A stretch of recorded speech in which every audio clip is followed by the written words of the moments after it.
I called this press conference today, regretfully, with a heavy heart, to announce my retirement from the fantasy football industry due to the botched Bijan Robinson situation, as he was listed number 3 today on the official Atlanta Falcons depth chart.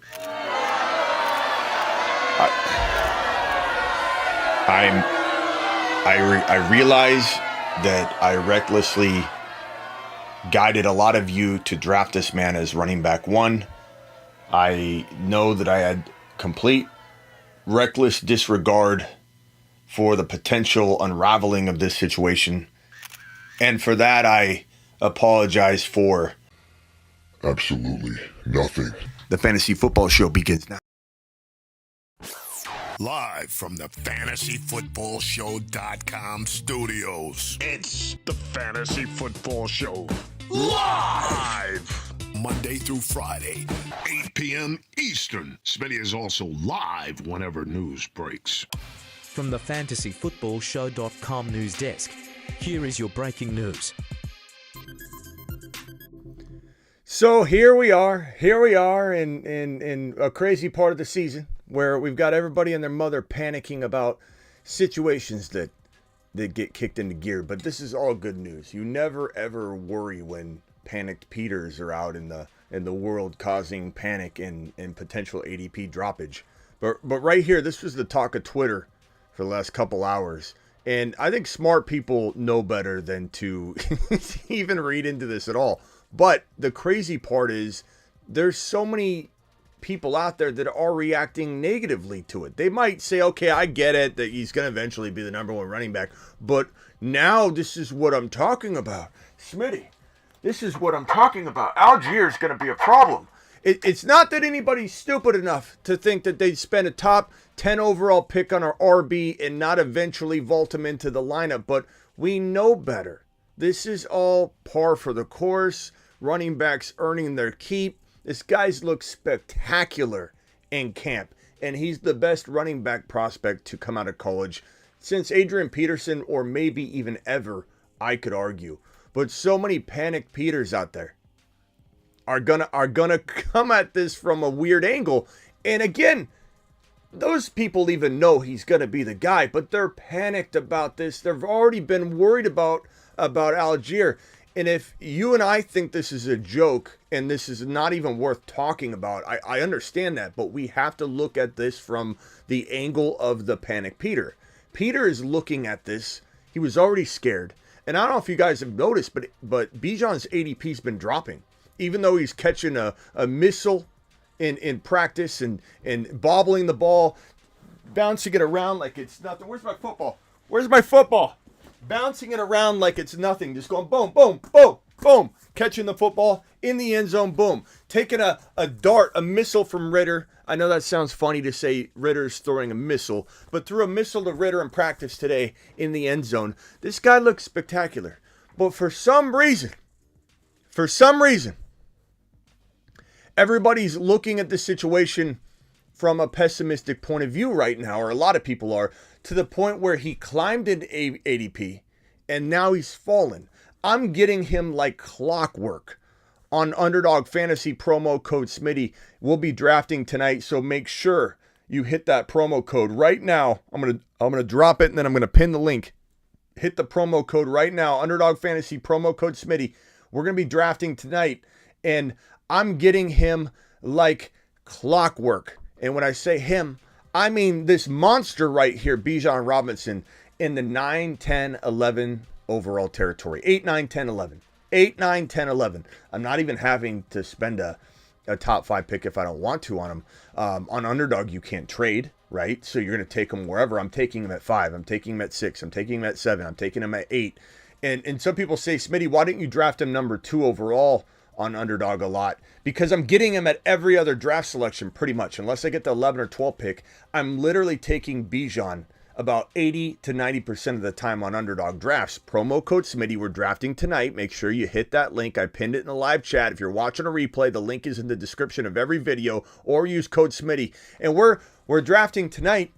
And when I get 1 or 2, I use that as an opportunity to get JJ or Chase, or even 1, 2, 3. I might take Kelsey and occasionally CMC just to mix things up. But I'm literally getting Bijan in every other draft. And for some reason, there's a lot of negativity around Bijan right now. There's a lot of negative comments. If I create a Bijan video at any point, and this video will be included, there'll be some people, maybe 5%. It's not a big population of people, but these are the bold speaking out, negative Noahs. They're in the comments going, Smitty, Algiers not going away. Smitty, the Falcons are the Falcons. Smitty, the Falcons won't move the football down the field, Smitty. It's nonstop negativity. It's not like widespread, but it's big enough that it's impacting his ADP, and he's falling to 9, 10, 11, 12.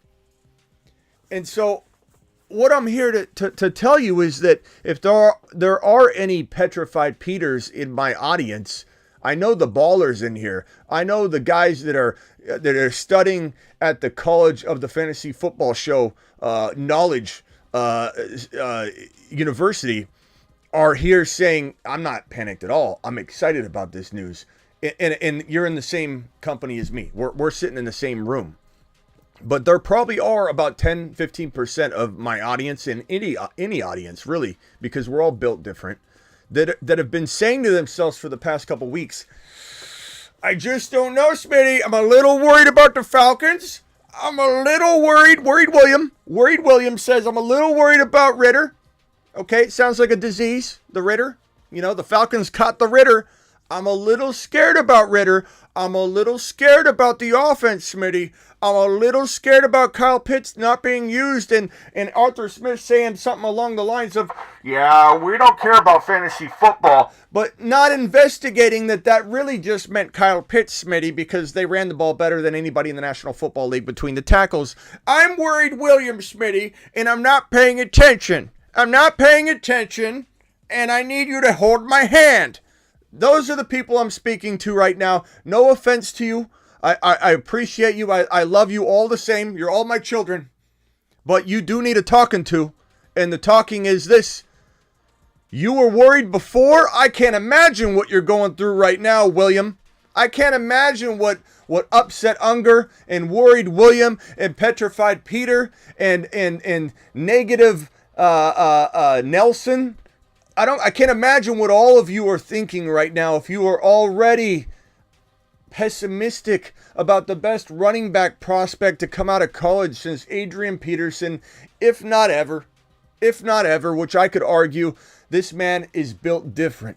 This man is LaDainian Tomlinson, meets Saquon Barkley, meets Christian McCaffrey, meets every single running back you can throw at me besides Deuce Vaughn, because he's so little, we don't want to compare anybody to him, but he's sure exciting to watch. This man right here is he's his own comparable. Like, we will be saying he's the next Bijan. He's the next Bijan. That's what people are going to try and say. And I don't know that we're going to see another player like this for another 5, 6, 7 years. We will. There's always a player that's going to be better. There's always going to be the next player. I guarantee it. The running back position's not going away. Smitty, don't you think that the RBs are just had it and no one wants to be an RB anymore?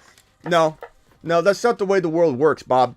The high school kid, and we had a high school coach on here. Our boy was on here talking about this because we wanted to dig into it, do a little bit of research and not just run our mouth about it. I had a high school coach come on here the other day, right?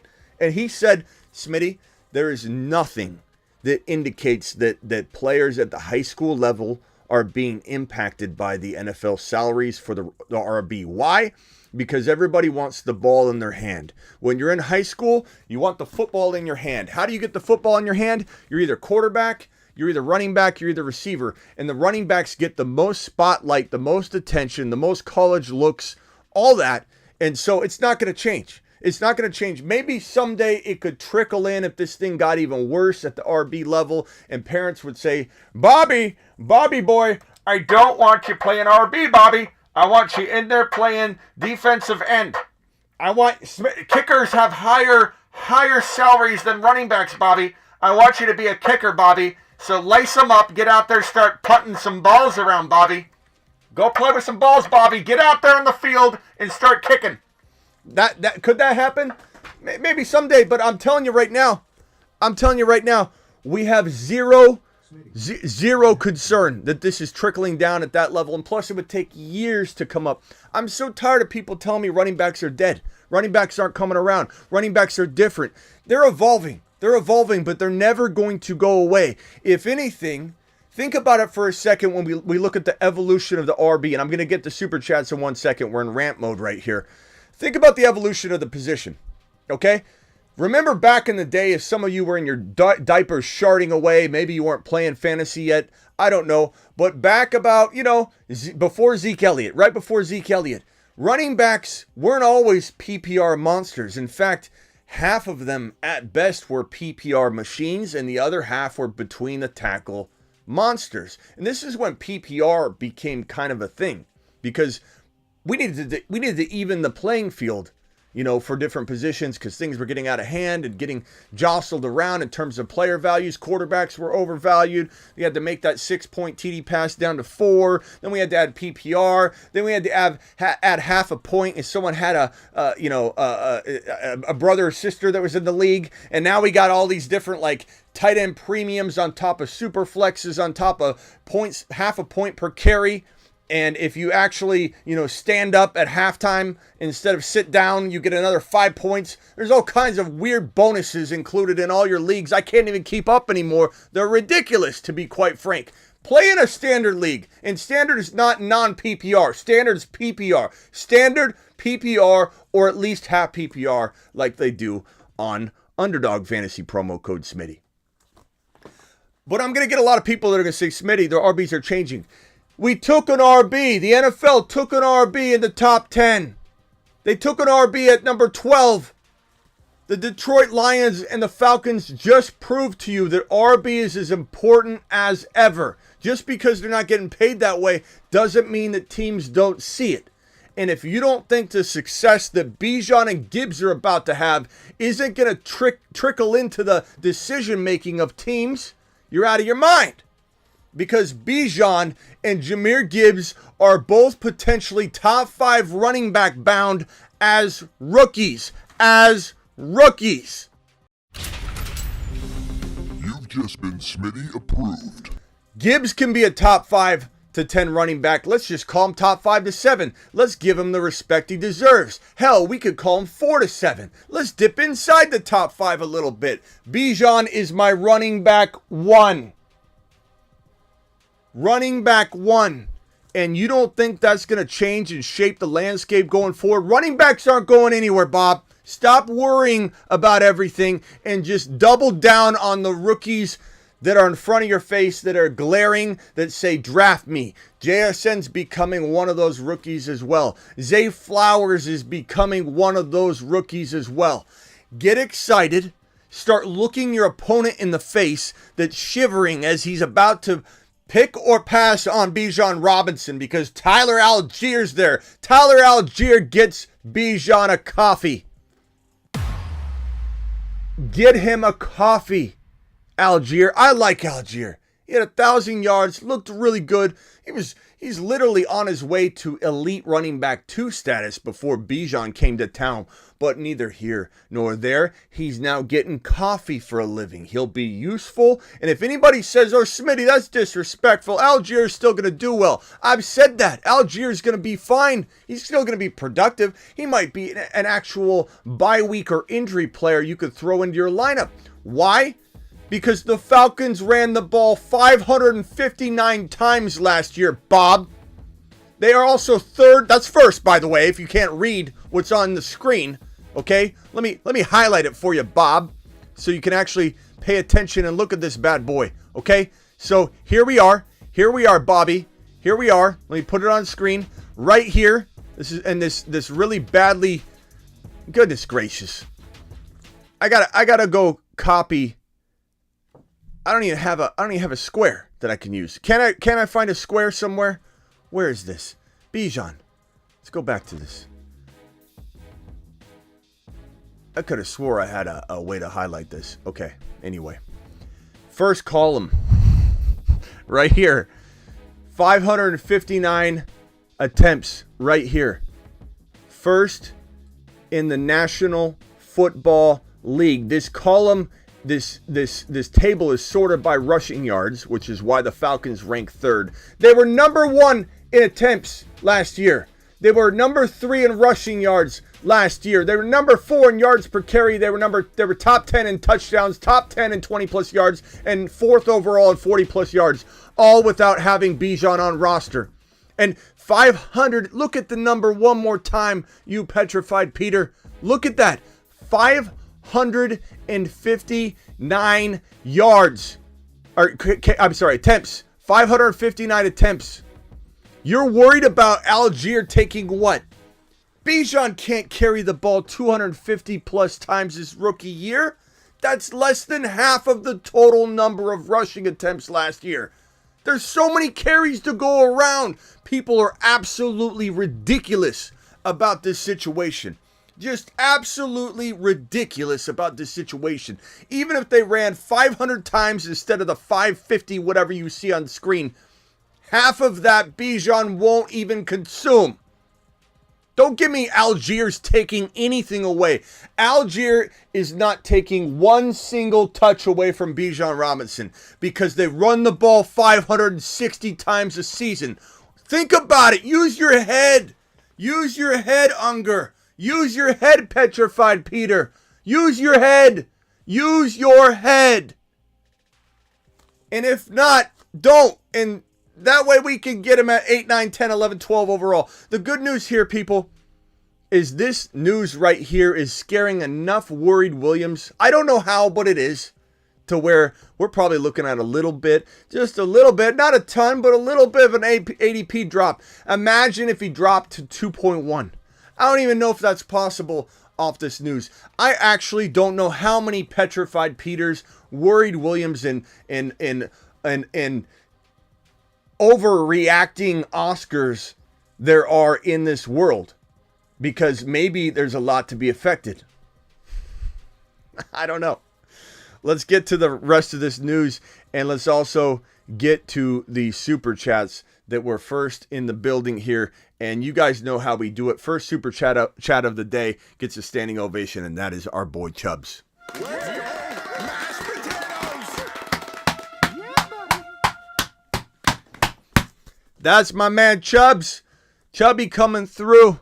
He says, all hail GOAT Smitty, the legend. You're the GOAT, Chubbs. Appreciate you. Last Action Hero says, slow puppy, Bijan, Amon-Ra, Brees, and Fields. Why'd you take Bijan in the first? Don't you know he's the third-ranked running back on the Atlanta Falcons roster there, Last Action Hero?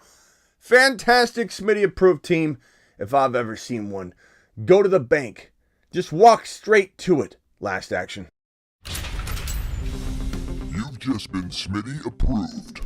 Okay, Riff is dropping a super chat here. Riff says, Smitty, it's a $5 holler. Smitty, it's time to start revoking Bijan cards right now. This is ridiculous. This is fake news for clicks. In Smitty we trust. Yeah, for everybody out there that's even questioning this after my rant, or if you did before I came in, your Bijan card has been taken away. And everyone you know, your family members, your friends, I'm taking away their Bijan cards too. Your Bijan card has been revoked. Look, sometimes you need tough love, and that's what I'm here. I'm a coach. I'm not here to be your friend, although I'm a friendly coach. We're on a friendship basis, really, but I'm here to be your coach first and foremost. And I might yell at you, high knees. I might say, take a lap. I might be there for you, telling you to keep in shape and get out there and work hard so that on draft day, in week 1, 2, 3, all the way to week 17, we celebrate at the end. Okay, I'm going to look like Bill Belichick. You win in week 1. Smitty, I crushed it week 1. Good job. Now get back out there and get to work. I'm your coach. I'm not going to sit here and pat you on the back when you made a bad mistake or have a bad team. You say, Smitty, look at my team. You super chat. I'm going to look at it, but I will be honest. I give you that. I will always be honest with you when you ask me to evaluate your team or whatnot. Maybe you won't like it. Sometimes that's okay. You'll appreciate it later when you go out there and you crush it doing different things.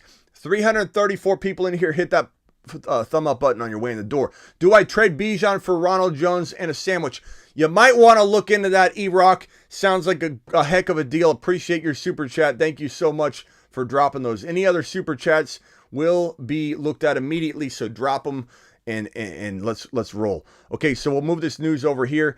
We got a couple other pieces of news out there. This news right here is very alarming, and I got to tell you, I think this is the worst player to draft right now, JT. Jonathan Taylor is still going in the second round in some ADP circles, and we got a super chat here. And then we also have a big Kermit message for a 6-month anniversary. He says, Chris Olave was wide receiver 5 on last year's This Means Zip. Thank you. Good point, my guy. Good point. And I'll put that super chat right there. Lucas, I'm coming for you next. Appreciate you very, very much. JT is the most problematic, scary player to draft in fantasy football right now. And even if he fell to 3.1, we'd have a lot of JT truthers and people that cling to previous years' hope. You know, in a way, this is your boy's a psych degree, okay? I got my undergrad in psych, and I like to apply it to the fantasy football show and everything that we do here. And I can tell you right now, the reason a lot of people cling to things like this versus adjust and adapt. We're all about adjusting and adapting here. This is what I'm talking. When I say adjust and adapt, I mean this. Mashed potatoes! Yeah, buddy. Stop, drop, and roll. You got to be able to adjust and adapt. You got to be able to stay on your toes. Okay? You can't be flat-footed. You got to be able to move. You got to be able to shift. Use your feet. Maneuver that way. Maneuver this way. Stop, drop, and roll. It's all a part of the game. And what makes a lot of people cling psychologically, the psychology in fantasy football, what makes a lot of people cling to this type of situation is doubling down. I don't want to adjust and adapt. I don't want to read the tea leaves. I don't want to sit here and admit that I've been wrong about JT. So what do people do? They double down. They throw more good at bad. And it ends up burning them at the end of the day. So my advice here is this. My advice is, when you're sitting there at 3.1, ask yourself this question. Does Gibbs feel like he's a top 10 overall player? I'm not saying to draft Gibbs in the top 10. I'm saying when you're on the clock in the third round, right now I highly, highly, highly doubt that JT's going to fall past where Gibbs is going. So in the third round anywhere, can you convince me to draft JT, who's injured? This news right here from Schefter says more about all-pro running back Jonathan Taylor leaving Colts training camp to continue rehabbing his ankle off-site. The same ankle that kept him out and kept having him come back and go. He's still injured. He's noticeably limping. You have to adjust and adapt. You have to stop, drop, and roll. I don't want to hear you're staying flat-footed and just taking your lumps. Okay, well, I invested in them last year. I've got them in a dynasty league, Smitty. So to make myself feel better, I'm going to draft JT in my redraft leagues so I can make my dynasty self feel a whole lot better about JT. So I'm just going to double down. I'm just going to keep doubling down. Are you not noticing the red flags? Let's review the red flags, shall we? Ready? Red flag number 1 for JT. And let's put JT on screen so everybody knows the topic at hand, okay? JT on screen. JT. Let's look at the red flags. Let's move this out of the way. Put you over there, Bijan. Bijan, you beast. Bijan, you absolute monster.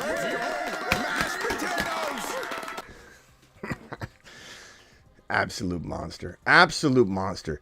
JT, let's review the red flags here for 1 millisecond. Okay? You have a guy that's injured. Same injury from last year. He's still not over.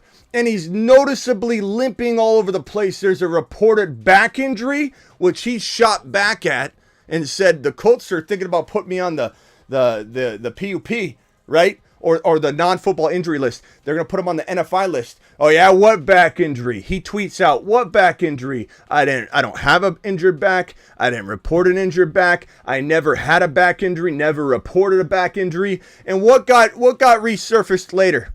that he was on the injury report or in it was Schefter or Rappaport's injury tweet saying with a back. He was out with a back issue. He's walking around, absolutely walking around like this at camp. Okay? He's walking around like this at camp, limping a little bit, hunched over like his back's injured. The guy has 2 injuries. He has 2 injuries, one of which took him out on and off all last season. Okay? Then on top of that, he's still not healthy. He's walking into a vulturing situation where his quarterback is going to consume a lot of the touchdown opportunities, and he's on bad terms with the team. He's not there to practice. He's not meshing well. Holding out or being injured and missing a significant, if not all, part of August leads to injury. If you hold out through August, listen up, Jacobs owners and prospecting Jacobs owners. If you hold out, let's get this on screen here. We need JT on screen here. I'm trying to do a better job of keeping the topic on hand on screen. All right, here we go. If you hold out or you're out all of August or a big portion of August, your injury risk goes through the roof.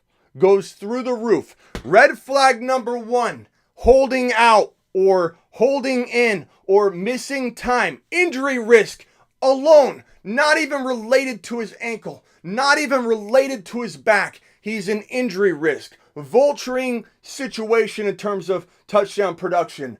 Kind of arguably the cheapest or poorest version of a number 1 overall player or running back one we've ever had. His big season, his number 1 running back season, was talked about by a lot of people as being the lowest the lowest type of running back one you could have had. Like in another year, he wouldn't have been running back 1. There's so many concerns surrounding JT. He's now not motivated. He's not motivated at all. He hates where he's at. His organization hates him. They're trying to crash and burn him. They're trying to put him on the NFI list. He's angry. They're angry. None of them want to be there together. And we're supposed to invest a 3.1 or a 2.10 or a 2.5. Why? Because you, Bob, like him? Because you, Bob, think, oh, this is a good value, or because you, Bob, own JT in a dynasty league and you're in here chirping away. The loudest people talking up JT right now are the people that own him. That's plain and simple. If you have no shares of JT, you're either a bargain shopper or an ambulance chasing fantasy football drafter, which is okay. We need those people in order to drive down and move up ADPs and maneuver them all over the place. But quite honestly, I'm here to dissect your brain. I'm here to psychoanalyze you. I'm here to give you my psychological breakdown of your draft style and technique. You, my friend, Bob, ambulance chasing Albert, you are the one that's just wanting to be the guy that's going against the grain. Everybody's running from JT, and I'm here to say, give me that football. I'm starting JT. I'm going to be the one guy standing by him when it all comes rushing back. I want to be the guy that's different. This is the guy in your draft that stands up and says, I'm going to go ahead and draft JT, and he's going to bounce back, and you're all going to look at me, even though we already know he doesn't know what he's doing. He could even be right about this, and we're still not going to change our mind or our thinking or a different opinion about this guy drafting because he's drafting JT at 2.14, 2.04. He doesn't know. Anybody that drafts JT in the second round from this moment forward is wishful and hopeful that it all works out. The red flags are all over the place. And even if I'm wrong, I'm not wrong. I know Miss Smitty says that, yeah, he does actually live by that inside and outside of this room. Ask her. When you're wrong, I'm not even wrong. Why though? Why? Because even if I'm wrong, you're still drafting a player that I deem safer. You're still drafting a player that's going to ball out. And in a worst case scenario, if I'm wrong about JT and JT balls out and ridiculous Roger over here drafts JT at 2.4, I draft Jahmyr Gibbs at 3.3. I take another player. Let's say I reach like hell for Olave at 2.4, 2.5. He's taking JT. I'm not worried at all, Because guess what? Even if he's right, I can wave over there and go, good job, Roger. It worked out for you. You got pretty lucky. Slap him on the rear end, turn over, and say, Gibbs, you're a top 5 running back. How did I go wrong? How did I go wrong by being risk averse? By avoiding as much risk as possible. Sometimes what I say is going to land, sometimes it's not. That's not really the point. The point is to make the best decisions here, here, and here. And eventually, you're going to miss some of the pitfalls that would take you out. It's making all of the best decisions. You're going to land them in a best case scenario every season, 75% of the time. Every decision you make in your best year you ever have, you're going to land 75% of those decisions. That means the JT one, I could be off, but that's okay. I avoided risk and I got Gibbs. I'm going to avoid this situation here like Barkley in the past. Guess what? I avoided Barkley in the 5th, 6th, first overall territory, his first year back from injury. And don't even get me started and say, well, then you shouldn't draft Javonte or you shouldn't draft Breece Hall. Then you don't understand ACL tears. Because it's not a blanket statement or a blanket world where Barkley's ACL has to do with Javonte's ACL. That's not the world we live in. Learn about it. Learn about ACLs. There's a reason I'm in here. I'm the best deepfake doctor on the internet. There's nobody that covers injuries like your boy Smitty, because I've been doing it for 20 years. No, I'm not an MD, but I've been analyzing fantasy football injuries for over 20 years. I've been watching players come back from ACL tears, tearing their ACL, tearing their meniscus, tearing everything left and right. I've suffered these injuries from my patellar tendon to ACL to LCL to meniscus to everything you can think of. I've suffered these injuries myself, so I do have firsthand knowledge of the injuries. But more importantly, who are you going to trust? A person that's analyzed fantasy football injuries for 20 years, or someone that knows injuries and has been playing fantasy football and giving fantasy football advice for a handful of years? There's pros and cons to both. I'm not saying it wouldn't be great if I was a 20-year analyst with an MD, but I am what I am. I am who I am. I bring the psychology, maybe not the MD, but I'm here to tell you. I've looked at this over and over the course of years. You can't blanket statement or try and put a blanket statement over ACLs or injuries. Everything is case by case. Back to what I was saying. Fantasy football is risk averse. It's trying to make the best decision here. You get it right 75% of the time. I said stay away from Barkley. I also said stay away from Derrick Henry last year, because of the risk. He worked out. Those are the things you're going to run into. Was it necessarily something that cost you in your league? No, because you still drafted a player that had a ton of upside right where Derrick Henry went, and it may have cost you nothing, but you avoided risk that was potentially there, and you're not going to always hit it. But Jacobs, red flags galore. JT, red flags galore. Devontae Adams, red flags galore. These are all players that you need to run from.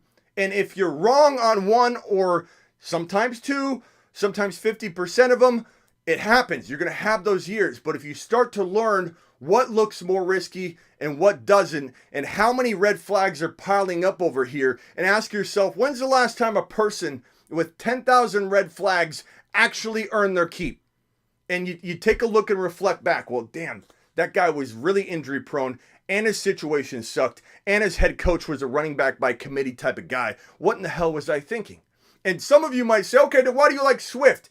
Because the cost of entry also comes into play. And when someone says, Smitty, you didn't like Barkley's first year back, but you like Javonte right now, his first year back, please explain. I could explain very easily. I could explain by saying Barkley was going number 1, 2, 3, 4, or 5 overall his first year back from an ACL tear. I remember when he tore his ACL, I think it was week 1 or week 2, that season. We were building the studio out. I got some super chats. I see somebody dropped a $10 hauler. Coming to that in 1 second. I appreciate you. I'm going to get to the super chats in 1 second. Drop those super chats. The highest super chatter of the month, I'm going to name the phone line after that individual and say, we're going to the fantasy football phone lines presented by, and we throw your name out. So just to know that. So going forward, I don't even know what I was saying anymore. I think I was just saying that, Javonte. The difference between Javonte and And Barkley was going top 5, and he wasn't even ready. He was barely ready to cut in basketball shorts like a week before the season. And you have Javonte out there taking nearly a full workload, and it is what? We're about a month away from football. He has about 30 days left to even pile on to that progress. It's like night and day. It's night and day, yet somebody comes in and says, oh, I'm going to stay away from ACL tears because they're all the same. They're all the same. It's not even close. It's night and day. J.K. Dobbins wasn't ready. Horrible return from an ACL. Barkley wasn't ready. We love him now. He's a top 5 running back. Horrible return from an ACL. Both were so easy to see coming. I tried to announce it. I screamed from the rooftops. And once you master that sort of thing, the risk averse, trying to avoid as many pitfalls as you can, but make the best upside decisions you can. And you look at every draft selection that way. You say to yourself at 2.11, what's the best pick here? And what does that mean? What's best player available even mean? Yeah, you in the back. This is unaware Unger. Best player available means you take the highest player on the ADP suggested rank. So if it's Godwin, and we're in the 5th round, and he's the top guy, you take Godwin, right? Wrong, Bobby, wrong. Or whatever I named you, Unger. Who was it? Unger, wrong. The answer to best player available is who has the most upside to explode from that pick and has the least amount of risk to reward ratio. Who is the best pick at this selection? Who can climb rounds up in ADP value at the end of it all? And an example would be, let's give an example of reaching. Jahmyr Gibbs at 3.3 is a reach in some context, right? But he's still the best player available. Best player available doesn't mean it has to be an absolute far down player that you're not reaching on at all, that you time properly with ADP. You can reach like hell and still draft the best player available. Joe Burrow in round 5 or 6 is one of the best players available. Throwing his calf concern, it's not a concern. It's a concern to a degree because he has an injury, but he's also going in round 6, sometimes round 7 right now. And if you don't think that package is in a missed game or two, you aren't looking at it properly. If Joe Burrow was suspended because, I don't know, he smoked the wrong cigar on the wrong day and it just showed up and he's like, look, he came out and he said, look, I did just smoke this cigar. That's all I did, but it is a banned substance, this particular cigar. And we're like, whoa, I didn't know that, but Joe, we love you. I'm out 2 games. I'm so sorry. I'll see you guys in week 3. If that were the case and he wasn't injured, he'd still be going in the territory above where he's going right now because he can win you leagues. You can supplement and start an Aaron Rodgers for 2 weeks. You can supplement and start whoever for 2 weeks, but you're getting Joseph Cigar Smoking Burrow, quarterback 1 through 5 from weeks 3 on. Even if he missed week 1, people are so panicked about this thing. He's going in territory that absolutely bakes in for sure missed games. If he doesn't miss a game and he's going around 6-7, you're winning your league if you're competent at all in building a team around him. Same thing goes for Justin Fields. Oh, he's inaccurate. He has no weapons. Smitty, didn't you see him throw? He's such a bad quarterback. He only runs the ball. Get ready for a 3,600 to 4,000 yard season. You have no idea what you're talking about with Justin Fields if you think he's an 2,200 yard passer. He had no weapons. You're getting this man around 5-6. You're winning your league. Round 4, still fine. Round 4, I still like it. And I'm drafting Fields all day long. I'm drafting Burrow all day long. That's the JT rant. Don't draft him. Now I got to get to these super chats while they're still on the screen here. Tron4 says, Smitty, any advice from an auction draft strategy? Yeah, call out players you don't want. Get people spending money like mad dogs. You know, it doesn't mean you don't bid on those guys. Example, Christian McCaffrey's everyone's gonna blow their wad on him, right? Full load drop on Christian McCaffrey. Absolute full load drop, right? Initiate full load drop. That's for a fab, but I wanted to use it anyway. Look, doesn't mean you don't try and bid for him. You throw a guy out. I'm not saying don't compete, but throw at a guy you aren't targeting. Try and win them at a cheap price, and then watch everybody just go up and spend money. Then when your players get called out and you do not call them out, on average, if you call out a player early, he's going for more money. Traditionally. And there is some cases at the beginning of an auction where people don't know where the baseline is, and Christian McCaffrey might go for $61, and the next 2 or 3 running backs go for $70. And so there is sometimes an opportunity for the first running back or two or first player or two off the board. And that's why you want to be active in the bidding, just in case you get that opportunity. And then everyone's like kind of worried about spending the first amount of money. And then the next 2 or 3 players that are lower than that player go for higher. So that's the only weird like roadblock potentially or kind of obstacle.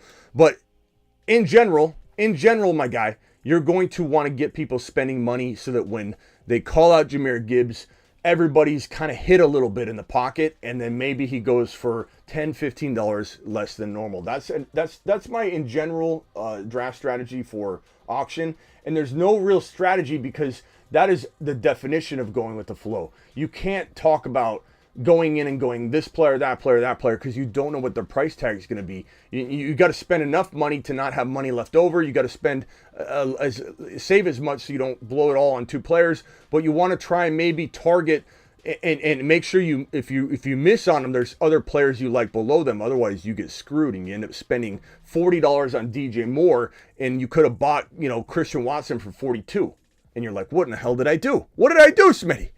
Lucas with a super says, I traded AJB for Olave and Quentin Johnson in a 12 team. My team is Josh Allen, Saquon, Ramondre, Olave, Devontae Smith, Chig Okonkwo, and Njoku. Please put Chig in front of Okonkwo, or in front of Njoku, please, and respect Chig Okonkwo. Miles Sanders, yes, I like this team a lot. Sky and Javonte, those are 2 massively underrated picks. Just fermenting on your bench like monsters, my guy Lucas.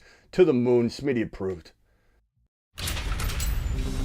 You've just been Smitty. Absolute amazing squad. We got Cody dropping a $4.99 hauler. Cody to the absolute moon.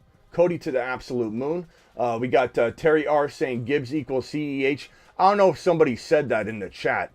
And Terry R, I don't think Terry R would say something like that. I think he's laughing at somebody's comment. But look, that's what people are going to think. Gibbs is so amazing to draft. There's so many people that hate Gibbs. It's crazy. Oh, he's Swift. Okay. Okay. Okay. like no, that's what you think. That's fine. We got super chats galore here. We got Last Action Hero. Thank you for yours. Riff, thank you for yours. E-Rock, appreciate you. Lucas, appreciate you. We've got Anthony with this Brees Hall debuted 3rd on the chart last year. It's a really, really good point. Look, there's a lot of people that were, every coach treats this differently. Like, earn your stripes. And so let people freak out. Exactly, Anthony, appreciate your super chat. Trone, appreciate your super chat. That boy dropping a super chat says, where do we see Brees?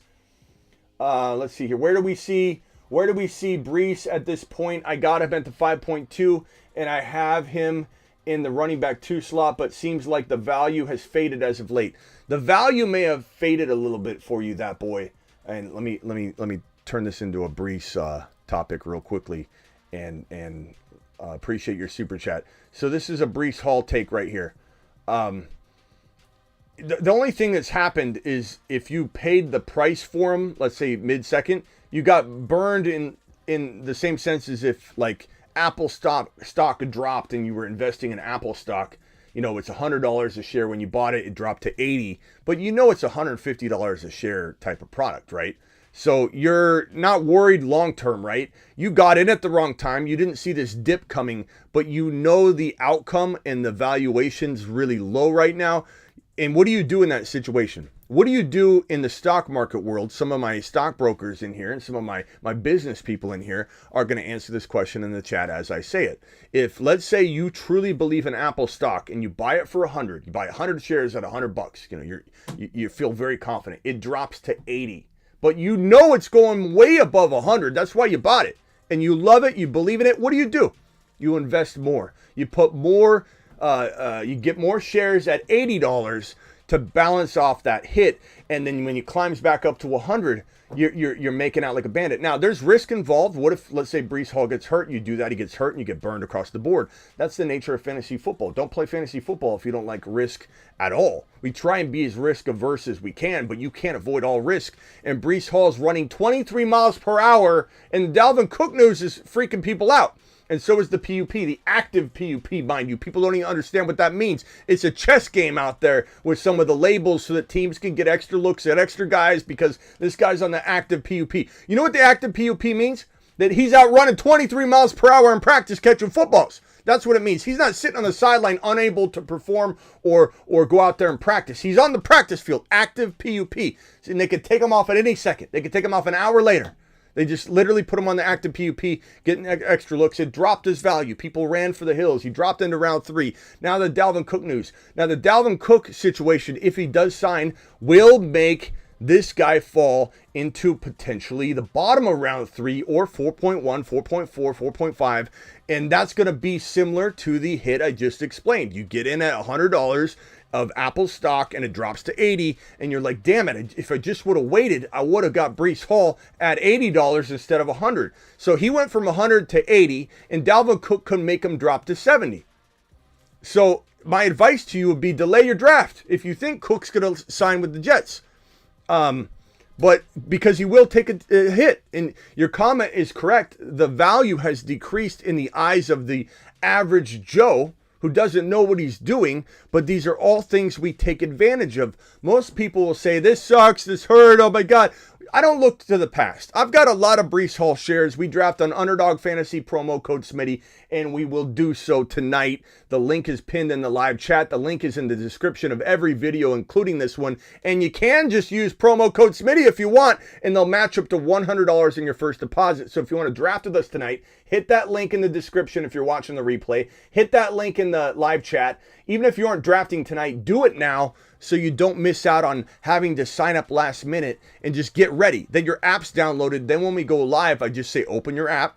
Everybody opens up the Underdog app, which they downloaded via the link, and they're already signed up and ready. And I'm going to say, see that league right there? We're jumping into that tournament right there. And we all click the button at the same time. It's that simple. So get signed up, get ready. That way you just need to open your phone and jump into the draft whenever we go live and you catch us, right?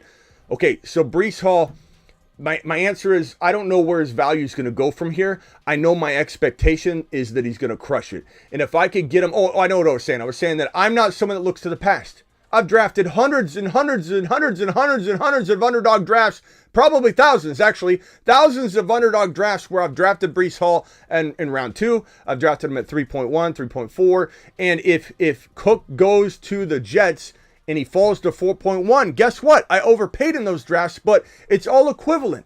It's all equivalent. It all washes out. There's pros and cons to every ADP rise and lowering, and there's so many steals we got when we drafted Breece Hall a month ago at 3.1 or whatever it was, 3.2, that we stole away a player that's no longer getting stolen away by us in current drafts. So it's all a wash. When I drafted Walker and you drafted Walker and we all drafted Walker at 2.18 or 2.8.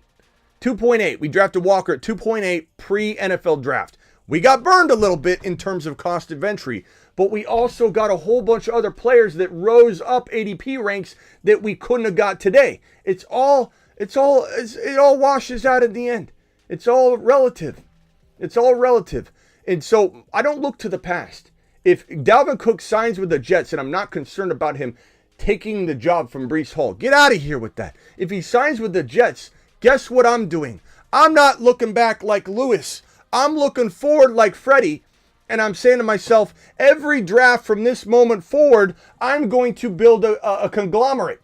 I'm going to build a monopoly in my league because I'm getting Breece Hall as my 4th drafted player. I'm getting Joe Burrow as my 6th or 7th drafted player. I'm taking candy from a bunch of babies that are crying and complaining about Joe Burrow and Breece Hall and the risk they don't want to take on. And as I said from the start, it's all about risk versus reward. Are there multiple red flags with these situations? No.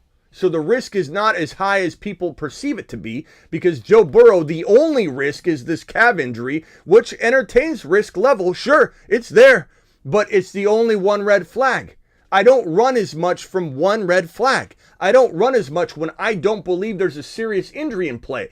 I think it's riskier to assume the worst when you have no evidence whatsoever aside from Jamar Chase talking about it in a very weird sense, and people freaked out and said, oh, why did Jamar Chase say he should just sit out till week 5? Is he a doctor? Is he an MD? Is there really something going on? I don't think so. If there was, then we could react. We could adapt. And even if Joe Burrow's out for weeks 1 and week 2, let's say, and it's guaranteed, and we're told that's going to happen, prepare for it, I'm still drafting him. I'm just doing what I said. I'm taking him later with a smile because the overreaction is going to be more than compensating me for the missed games. I guarantee it. And for the drafts where I took him in round 4, it's all relative. It's all relative. You got deals you won't get today, yesterday. Okay, so Brees Hall, great question. I love it. That's an awesome question. Riff with a super chat. Smitty, I have the second pick in 2 drafts. Should I take Chase twice, assuming JJ goes in the first?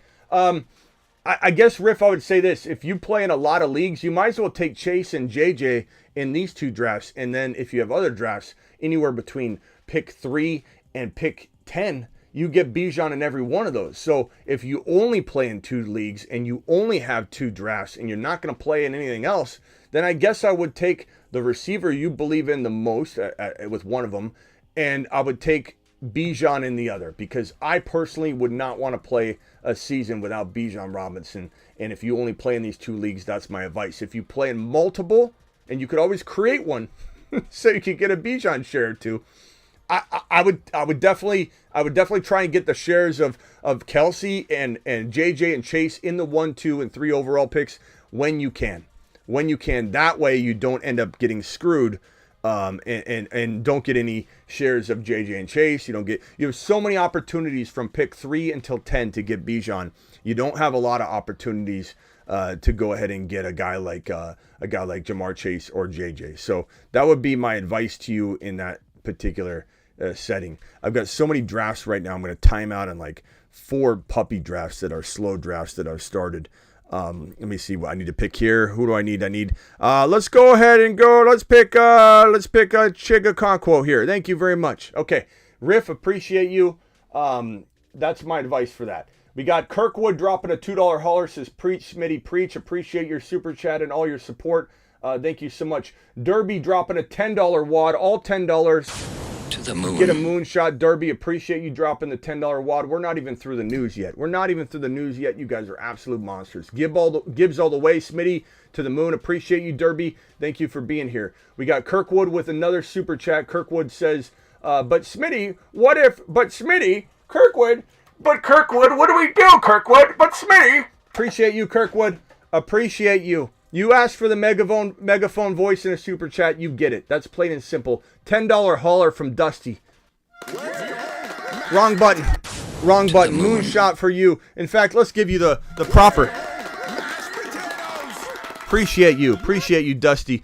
Dusty says Hurts, Rodgers, Bijan, Chubb, Gibbs, Hall, Madison, Jefferson, Olave, Keenan Allen, London. What are you playing, in a morgue, bro? What are we doing here? Look to upgrade? What are you going to upgrade? You're going to upgrade your elite running backs or your elite quarterback room, your elite wide receivers?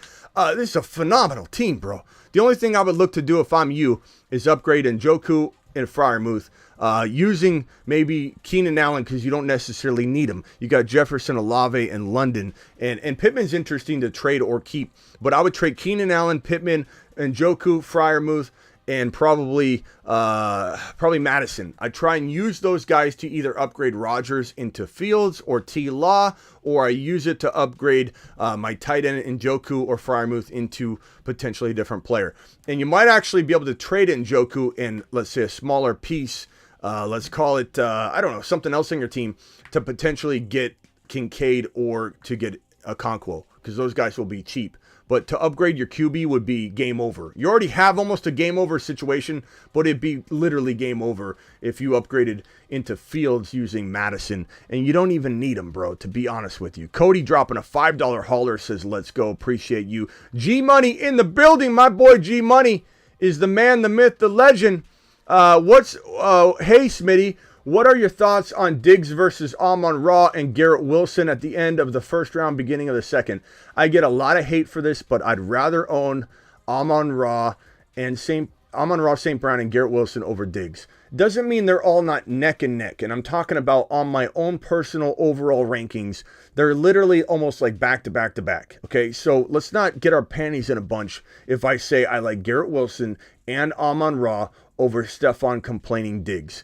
Steffi Diggs has been complaining and getting all upset and causing some discourse in that situation that worries me enough that I say to myself, I'm going to go ahead and go with the 2 monster breakouts that I have. Why not put my money where my mouth is? And I think that if I'm ranking Amon-Ra, Garrett Wilson at like 7, 8 overall, Diggs is 8 or 9 or 10, it's not that big of a deal to me to be arguing this. But for some reason, Diggs is everybody's hero, and they think he's a Superman. And I'm just not in agreement with that. Thank you for the $5 hauler. My order would be Garrett Wilson, Amon-Ra, almost tied. And then Diggs near, like he's in the same tier. He's sitting right next to him. He's not far down at all. And I could literally get behind drafting Diggs over those two if you force me to. So it's that close. It really is that close, but that's my preference. Thank you for the super chat. G-Money's my man. G-Money to the moon.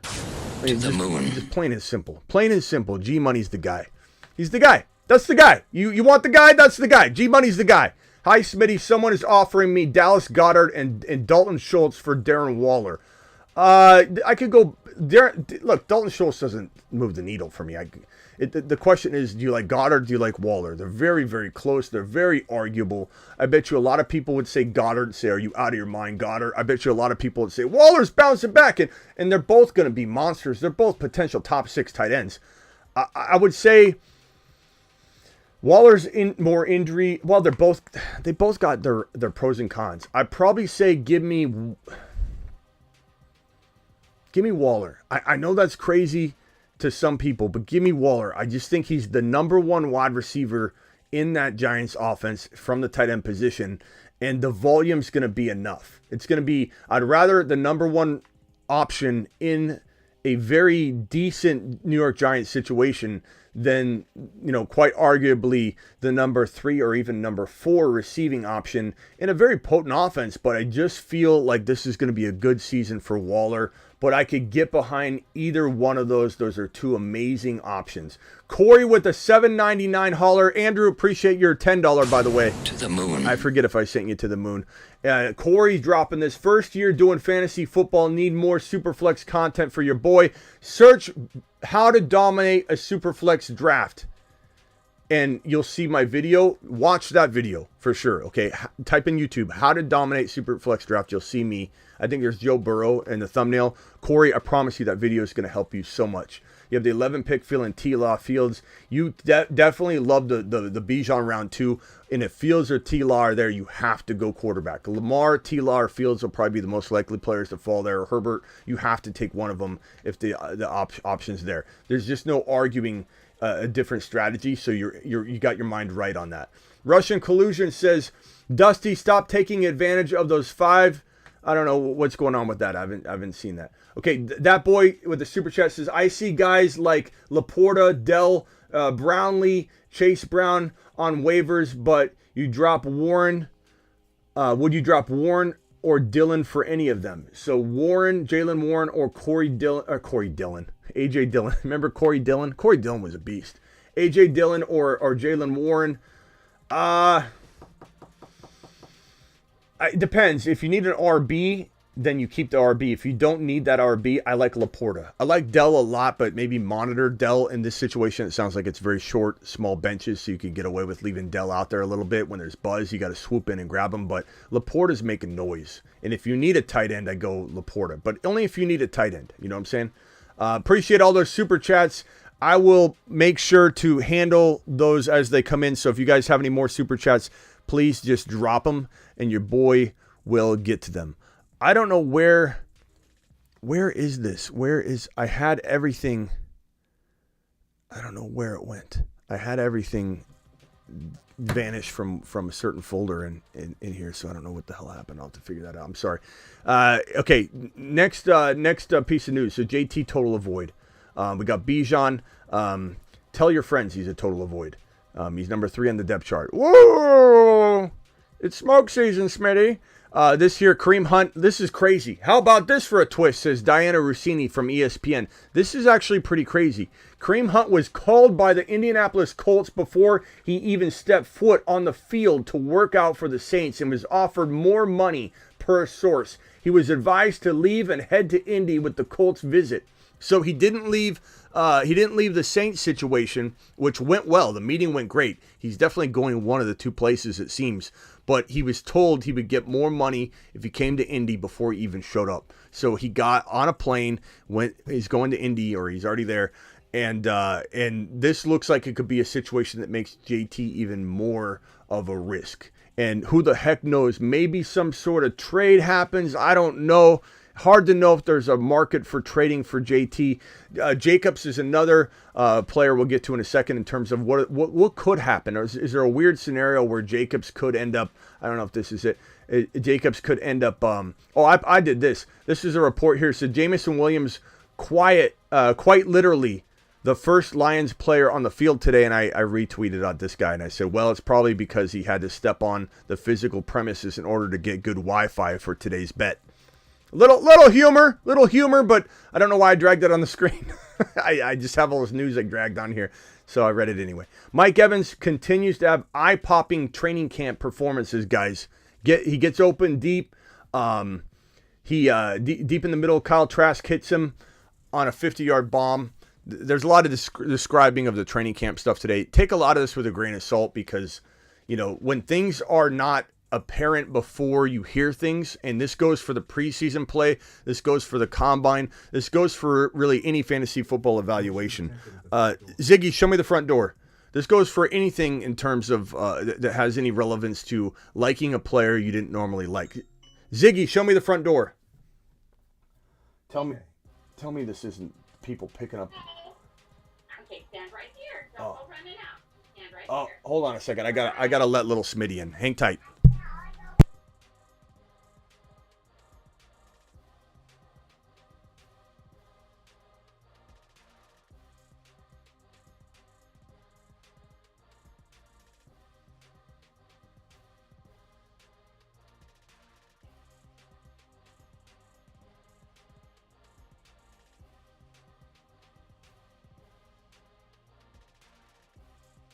Okay, sorry about that. What were we saying? What were we talking about? Oh, Mike Evans. I was saying take things with a grain of salt when it comes to the combine, when it comes to training camp, when it comes to news. If you don't already believe something to be true, don't let the preseason or an off-season report or a 60-yard touchdown catch or a 40 time push you over the edge to liking a player more because of that one factor. Let me give you an example of the reverse. We loved Christian Watson coming out of college. His film, he popped on. He was playing in a small school, same school Trey Lance came from. This guy was an absolute monster on college film. He's 6'4". He's a beast. He had great film. We loved him going into the combine. Did we let the combine influence us? We didn't, because we already felt that way. The combine only amplified and accented what we already felt. The combine, where he ran a 4.28 40, is what made us say to ourselves, and had a great performance and tested off the charts, had us saying what we thought about Christian Watson was correct. What we thought about Christian Watson was correct. That's the best way to absorb information. Okay, so in this case right here, we're worried about Mike Evans. Don't let this sway you into overvaluing him, but there is some appeal and upside when you hear things like this. Keep in mind, this is the Bucs in practice. This is the Bucs throwing the football around. This is the Bucs in shorts. This is not a game situation where we see Baker Mayfield and Kyle Trask fold. And so I'm still very skeptical. But where Mike Evans is falling as a wide receiver, late wide receiver 3, sometimes wide receiver 4, it's not very risky at all. Tyreek Hill looked phenomenal today. You guys heard me say yesterday and a couple days prior to that there were some reports that he looked pretty bad in camp. He didn't look himself. He wasn't necessarily catching every ball. He was making some big drops. He made a splash today. He made a splash today. It doesn't move him above Garrett Wilson in terms of my actual expectation. I'm not saying to draft Garrett Wilson ahead of Hill if you can get away with a trade down. I'm not saying don't trade down and draft St. Brown. And honestly, what it comes down to for me is that I don't trust Tua to stay upright. It's not that Tua can't ball. Tua's been looking good. He's been looking accurate. But Tua Tagovailoa suffering another concussion feels way more likely than not. And what does that do to the offense? And so here's my suggestion for Tyreek Hill. Nobody celebrate first super chat from Wizard. Wizard, I'm coming to your super chat in a second. I'm getting to all the super chats. Just give me 1 second. Wizard, appreciate you. Wizard to the moon, dropping his first ever super chat on the show. Wizard, what a monster. But Tyreek Hill, here's my advice. Don't avoid him. I'm not saying avoid him. I'm not saying he's a bust. I've never once said he's a bust. I worry a little bit about him because of his volatile situation. And those speed guys, they can pull hamstrings very easy as they get older and older. He's not a spring chicken anymore. So there's some concern that I'm trying to introduce to the equation. Doesn't mean I'm running for the hills. Doesn't mean I don't consider him a steal at 8 overall. I just don't know that if I'm drafting number 4, number 5, number 6, that I don't go Bijan. If Chase and JJ are gone and I don't want to go Travis Kelce early, which is the year to do it because the running back and wide receiver pools are so deep this year, you can draft Kelce early and it doesn't affect your team. Your team still looks marvelous. It looks really good with Travis Kelce, whereas in previous years, you draft Kelce, you could get really light at certain positions. You know what I'm talking about if you drafted Kelce before. It still can win, obviously, but you're chasing running back the whole draft. You're chasing wide receiver, sometimes both, the whole draft. This is a year where Kelce, you take him at 3 or 4 overall, and your team looks like it didn't take Kelce. It looks like a team that, oh, you also have Kelce? Because the player pool is so deep at running back and wide receiver. I mean, Pacheco, Walker, Gibbs, these are guys that are like 3rd round and beyond. Walker in the 4th or 5th, you can clean up at running back late. You can grab Pickens in 7 and Jahan Dotson in 6, 7 and grab London in 5 sometimes, Watson in 4. There's so many opportunities to compile running back and wide receiver with a Travis Kelce early draft selection strategy. But my whole point is this. I've never once been on the clock when I'm thinking about taking Tyreek Hill when Bijan's off the board.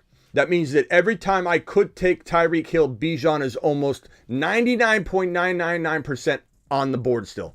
So that's why I don't draft Tyreek Hill, because I have to draft him at 4 or 5, and I just don't want to put my faith in Tua Tagovailoa staying upright, or that Mike White, who I like a lot, comes in and doesn't miss a beat in terms of production and spreading it around and all that. He could be a very good game manager. He could win some games. I'm going to root for Mike White if he gets in there, but I don't know that it's going to be the same. I don't know that the touchdown production is going to be there.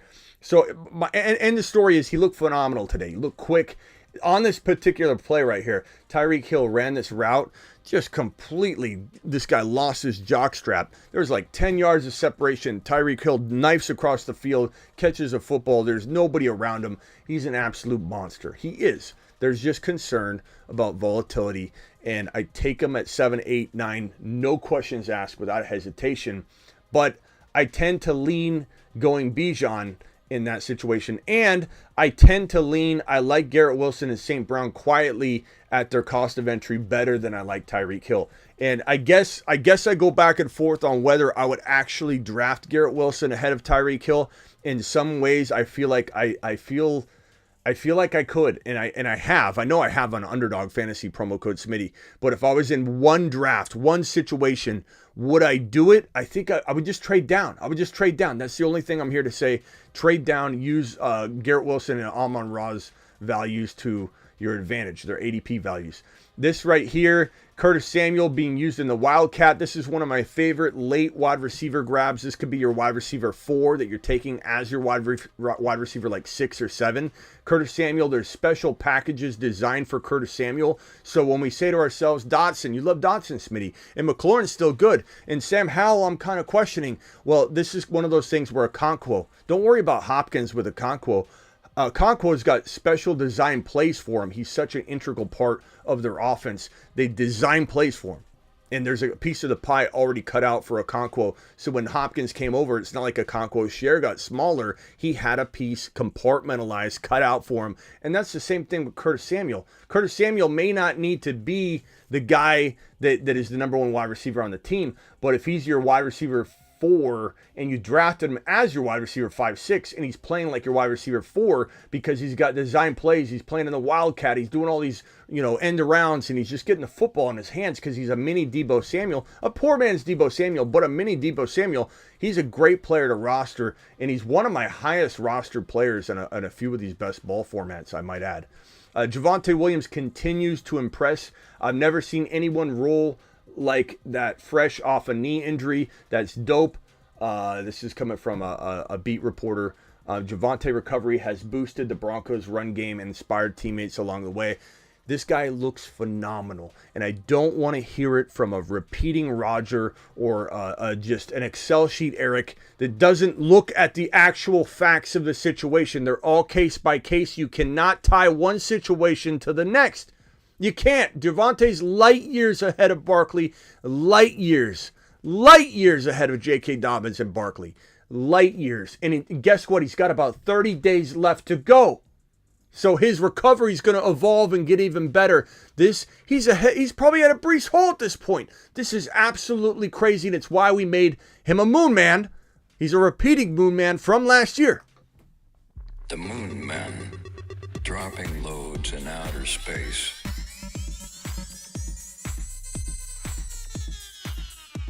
Space Moon says. That is all the news, and now we open the phone lines. Let's open the phone lines right now. Sponsored and presented by TMT. I put TNT on the screen yesterday, and he messaged me. He's like, "You put TNT on the screen." I'm TMT. I don't know what I was thinking. Call into the show. Call into the show. Presented by TMT. And basically, the highest super chatter of the month and the highest gifted membership person of the month is going to take over a few things. I might make the highest gifted member take over something else so we can keep it focused and one at a time. So I don't know. Right now TMT is getting it, but I believe it's going to be the highest super chatter of the month. We wanted to grant that to TMT because he had dropped over 250 gifted memberships the other night. So whoever's the highest super chatter of the month will take over the presented by, so we can honor the person of the current month doing all the damage on the show. Let's get to these super chats and then open the phone lines up, which they're open, I think. Did I open them up? They're open. Denny's calling in. Denny calling in. Okafor's calling in. I got the boys dialing in. Cam dropping a $10 super chat on screen. Cam, appreciate you. Hang tight, boys. Denny and Okafor, hang tight. Let me get these super chats out. This will be my 4th season rocking with you, Smitty. Let's get it. Best fantasy show and community out there. You deserve moon shots. Good buddy. Appreciate you. To the moon. Cammy boy, my boy. My boy Cam. Thank you, Cam. Cam the man. And Jason dropping a $5. Thoughts on moving Taylor and a future 2nd rounder for Deebo and a future 3rd rounder and Thielen. Deebo will replace Taylor in my flex. I like it better than Taylor, but I would rather go after a Gibbs. I'd rather go after a Walker, who's very undervalued. I mean, there's a couple players like Walker that is ranked lower than Deebo, So, but I don't mind that. I definitely would do that, Jason, versus keep JT at this point. JT is a huge liability. And Deebo could have he could have a 2nd round type of fantasy football season in hindsight. Barbecue dropping to $4.99. Barbecue, appreciate you. I don't know. Put super chat in your next message, and if you were going to try and ask something, I'll be able to catch that. So just type super chat in your message, and then I'll look for it. Let's see here. Bums basketball with the last super chat of the moment, and Bums says, "I know Garrett Wilson will be gone before I pick again in the 2nd round. Would it be stupid to draft Garrett Wilson over Cheetah at the 3rd spot?" Yeah, the 3rd's way too high. You got to trade down. If you can't trade down, then I go Bijan. You know what I mean? I go Bijan. I either go Chase, JJ, Bijan, or Bijan, Chase, JJ. One of those 3 guys. Pick your poison. But I don't use the 3rd spot on Garrett Wilson. It's just too high. You're not leaving yourself any room for error or a slow start or anything like that. Denny, you're live, my guy. What can I do for you, Denny? Appreciate you. Hey, Smitty. Denny. Oh, I just got home from work about a half hour ago. Sit down, pour myself a strong one. Pouring yourself a strong one. sipping back on Grandpa's you know, cough it's- medicine while you're listening to your boy Smitty. There's nothing better in the world. Music to my ears, Denny boy. Music to my No, ears. that's what I do. But I'm just trying to relax, and you're back in the pocket. I am. You got the pigskin. You are like shaking and baking back there. We're slinging it And, today, aren't we? We're slinging it today. This show's been pretty popping. Yeah, I mean, it's been like an hour, and I've been like, man, this is pretty badass. I like what's going on here. Yeah, Denny, I appreciate you. Is Eckler worth a top 5 pick in the 8-man league? Thank you, Joe, for the super chat. I think, you know, it's arguable. It's just a matter of how long does he stay healthy, and does he get banged up at some point, or does he push it through for one more year? He certainly can. If they use him properly, I think he could stay healthy. I think the Chargers would be the best team to trade for JT. I think they get that thunder and lightning in there. You put Eckler into a receiving role, let him catch 900 and run for 500, and he'll still get you double-digit touchdowns. He'll be absolutely phenomenal in that. And Herbert would go to the moon, you know, if you gave him that potential diversity. Not to mention Moore loves to use multiple backs, Kellen Moore, so it would be a match made in heaven. I don't know why we're not hearing buzz about it. Maybe they're on the phones trying to do something quietly. Who the hell knows? But same thing for Jacobs. If Jacobs was to get, if the contract or the franchise tag was rescinded by the Raiders, which is a possibility, but it's a dumb possibility. But if anybody's going to do it, it's the Raiders. Then Jacobs could go wherever he wants as a free agent, and the Chargers would be ideal for him, and he'd actually have some good value there. Thank you, Joe. Appreciate you. Go ahead, Denny. I'm sorry. I didn't mean to interrupt you. Oh, no, I thought it was awesome because you were like backing up. You had the football in your hand. It's a Wilson. You know, my last name's Spalding, so I don't like Wilson. Yeah. But well, maybe you need to send me a Spalding football. Yeah, you know what pisses me off is that the NBA. I know it's a football show, but last year the NBA got rid of the Spalding contract, so they're doing Wilson too. So. All right. Good talk, Denny. Hey, hang tight. Okafor, you're live. Denny, hang tight. Okafor, what's up, my guy? Hang tight, Denny. All right. Okafor, what's up? Talk to me. I had to finish my set on bench. Is it loud over here? We can't hear a word you're saying, Okafor. What are you calling from, a space shuttle? No, I speak this language. I get exactly everything you say. Okay, go ahead. Go ahead and translate for me what's going on, because I can't hear a word he's saying. You say, "Hi, Mr." When you say you know this language, you mean he's sipping on Grandpa's cough medicine, and you can kind of dissect what he's saying. Is that what you mean? He's saying, hello, Okafor. I would like to interject my opinion. Okafor, does Denny have this nailed? Are you a little bit trash right now? I did not hear a single thing that he said. Not a word. He just said I'm having trouble with my new cell phone, and I would like to. I'm breaking up, and I would like to maybe call back later. Okay. Have some things that I would like to interject. Okay, Okafor, what can I do for you? Hang tight, Denny. Go ahead, Okafor. Let me see if I got this. No, you can hear me now? Yeah, we can hear you, but you're not saying anything. All right, Smitty. I'm taking my victory last Smitty. I'm taking it. Are you calling from a fax machine? Like, are you calling from the actual fax machine speakerphone? Like, what are you doing? Oh, that's better. You're calling for I think you said you're calling for a victory lap, but how the hell are you going to take a victory lap on a fax machine? Like, go ahead, speak your mind. Let's hear what you're saying. I can't hear a word you're saying. Nobody knows what you're saying. No, I know what you're saying. I told everyone about Bijan, man. Man, turn on the nutsuck. Smitty. I watched the tape. Grinded through all the tapes, Smitty. I know Bijan. I know Bijan more than anybody knows Bijan. Man just flows. He knows Bijan more than anyone knows Bijan. Pre-combine, this man came. He weighs around like 220, 225 coming to the combine, right? I know he cut all kinds of weight. I know he just said he was listed at 214, Smitty. That's a lot. I know he cut down to below 200 pounds. Loaded He his- didn't his cut. Okay, pockets full first of all, poison. you're all. I think Denny's right. You're sipping on some sauce or something because you just said he was 220 pounds. He wasn't 220 pounds. He's like 209. You said he was under 200 pounds. He wasn't under 200 pounds. I think it's playing weight. His playing weight in college is like 220, 225. Okay, but you just All said right. he was under 200 pounds. At the combine, man. No, he wasn't under 200 pounds at the combine. Jameer Gibbs was 199. You getting everything mixed up, Okafor. Jameer Gibbs was 199. Smitty, Okay, he lied okay. his pockets full of quarters before he got on that scale. To give him that pound. Say what you're gonna say, Okafor. Say what you're gonna say. You hold on. Let me also, Denny, hang tight real quick. Denny, please hang tight. Just let me try and get through this because it's hard when both of you are talking. It's hard enough just talking to Okafor, but I hear Denny translating. It's helpful, but I don't need it right now. Just let me put it on. Let me leave my lifeline out there for you, Denny. Just hang tight. But Okafor, you just came into my show and said you told us about Bijan. What in the hell are you talking about? What in the hell? How are you going to tell me about Bijan? How are you going to tell me about Bijan? What are you talking about? You know how many Bijan cards I got revoked, Smitty, for calling him overrated? Your Bijan card has been revoked. If this man, he might not even make the roster, Smitty. Your Bijan He's on the card has roster, been bro. revoked. That's shit, Smitty.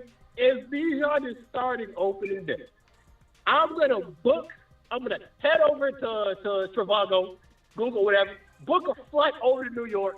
I'm not going to run the lap, Smitty. I'm around the whole Boston Marathon. So If Bijan is Okafor, let me get this straight. I thought you were calling to say you love Bijan and you told me that he was amazing.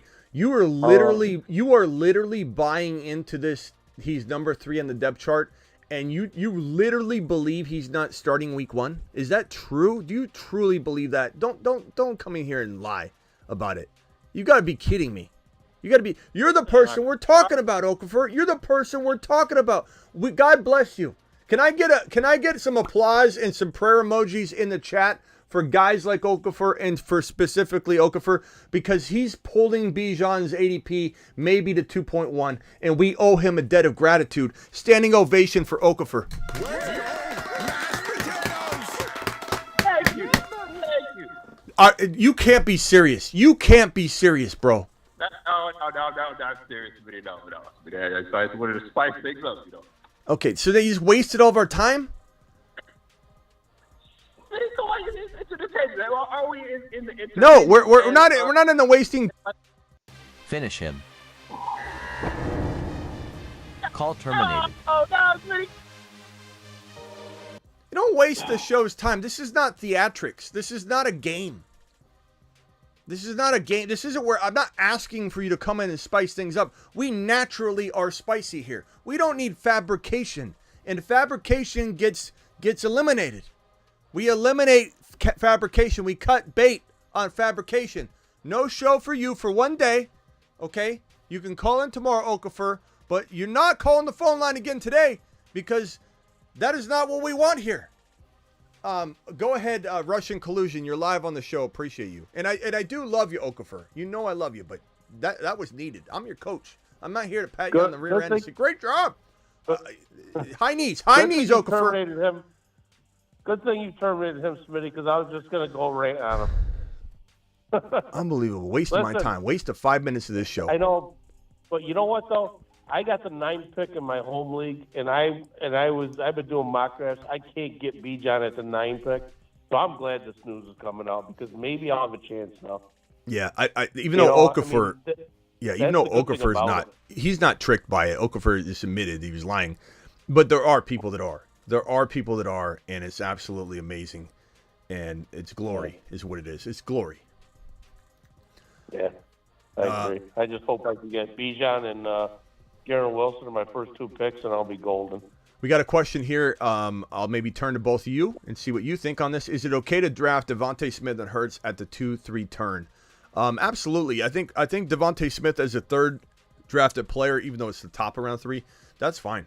You know, getting those 2 guys. What I don't want is Devontae Smith as your 2nd drafted player and Hurts as your 1st or something like that. If you were to invest that much, especially if it's non-best ball, We're doing a best ball draft tonight, Underdog Fantasy promo code Smitty.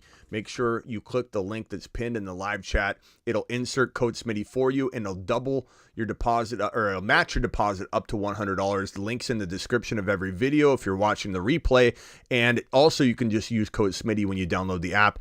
It will double your deposit up to $100. But do it now, whether you're drafting or even sure if you're drafting. Just do it real quick, so that it's on your phone, you're ready to go, and then when we do go live, you'll be able to jump right in and you won't have to sign up. But the difference between this, just to give you an example, Valdez, and appreciate your super chat, that you're investing a lot in a non-best ball, because in non-best ball, stacking is not as important. You're investing a lot. Let's say you were to take Hurts here at the 12-13 turn, and let's say Devontae Smith here, or even A.J. Brown. Let's use A.J. Brown as an example.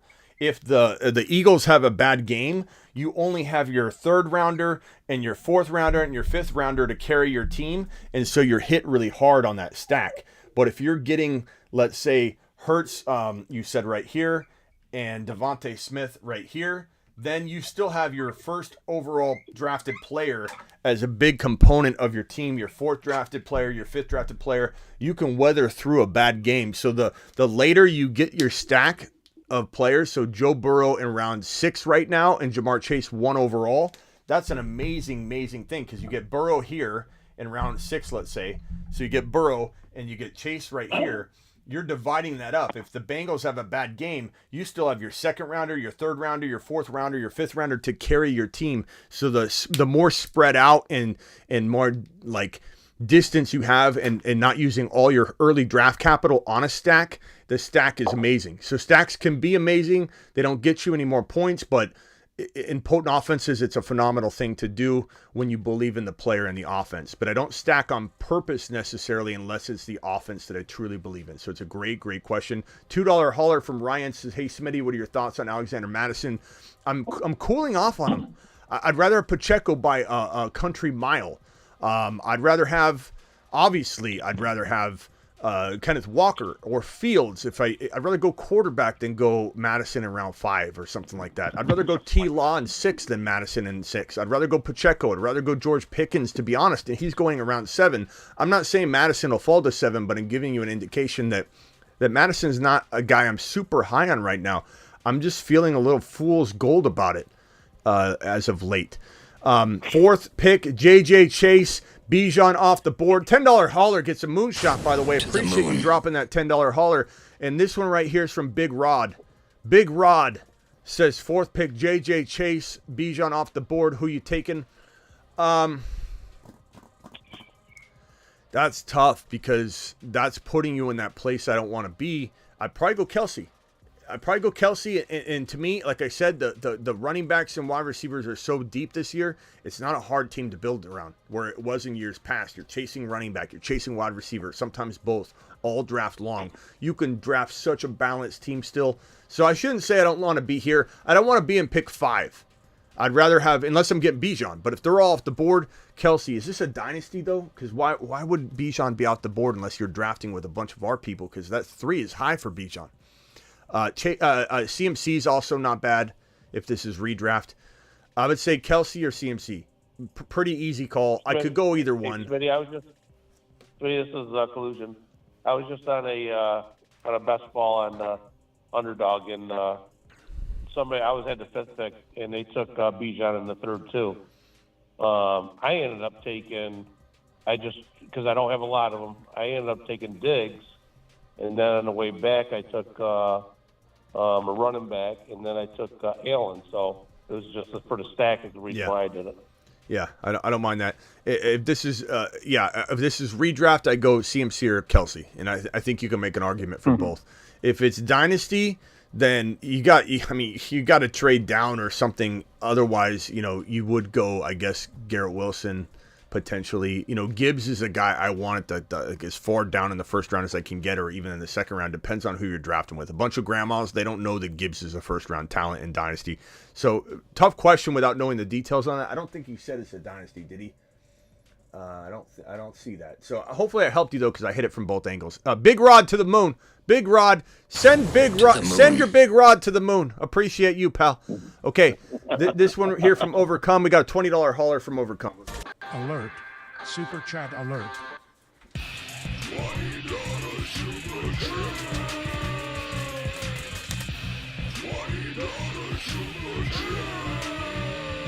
Come sleeping? Is he sleeping? No, Overcome's here. So no. I'm reading super chat. It was a $20 hauler, Denny. I was just pushing the button. I just told my buddy who has the pick 2. I have the pick 3 that I'm taking Amon-Ra on the turn around in a 10-man, and that he takes Garrett Wilson. Then I will bombard him with trade offers. I don't know. I mean, I love both of them, man. I don't know that I'm making a big stink about having Amon-Ra or Garrett Wilson Amon-Ra. Like, I don't know that I'm giving up pieces to switch them. You know what I'm saying? If that's what the question is. And thank you again for the $20 hauler, Overcome. And feel free to dial in as well if you want to talk about this one. And that if he takes Wilson, I'm going to bombard him with trade offers. Now, if you're going to just get Wilson and Amon-Ra, then I understand what you're saying, and I would definitely want to go after him as well. But I don't know that I overpay. You know, I would just try and take the best players on the board, and don't sabotage a league trying to get certain guys. Take the value where it's there. Try and buy low and sell high where you can in the trade market after the draft. Sure, but don't set on a guy and like dismantle a potential situation you can build. You know, you can build an amazing team even if you don't get Garrett Wilson. Look at our throne draft. We didn't get Garrett Wilson. We got Barkley, we got St. Brown, we got Breece Hall, we got Justin Fields, Drake London, and Isaiah Pacheco, which is a phenomenal job. Mark Cleveland coming in. Thank you, Overcome calling if you want. Mark Cleveland dropping a $50 hauler on screen. Alert. Super chat alert. Big time, man.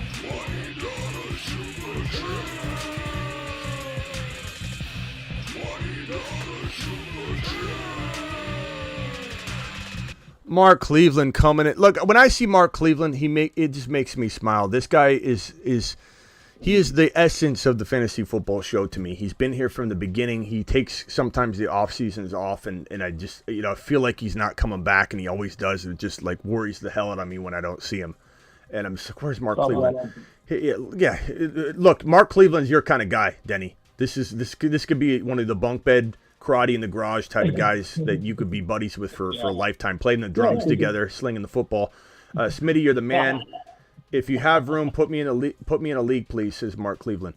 Appreciate you, Mark Cleveland. I'll get in touch with you soon about something. There's all kinds of leagues that we're going to be doing, I think, in August or September, hopefully, if I have time. Catalina League. Catalina Wine. Hey, maybe we do the Catalina Wine Mixer League. We'll try and figure that out.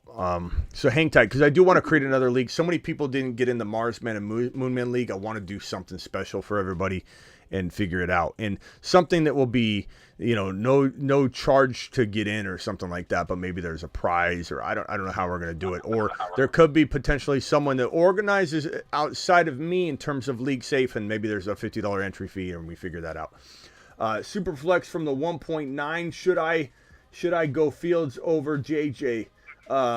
Fields, you've got to go Fields in a Superflex. Superflex, you have to take quarterback when quarterback is available to you. Always, bro. Thank you, Mark Cleveland, for the super chat. Okay, let's go over to Rock Out. Rock Out's on the line. Rock Out, what can I do for you, pal? Mars Man Extraordinary. Yeah, I just did a mock. Can you rate my team? Go ahead.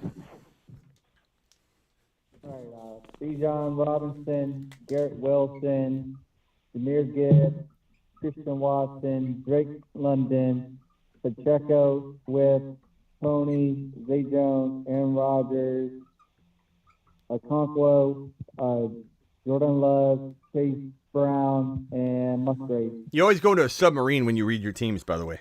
It seems. I don't know if you hold the phone, and we always barely hear you when you read off your team. But I got it. Bijan, Wilson, Gibbs, Watson, London, Pacheco, Swift, Aaron Rodgers. I got it.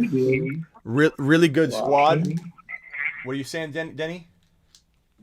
Oh, I'm just reading along. Maybe Yeah. I should put a beatbox to what he's saying. Maybe Rock Out was if I was like. Yeah.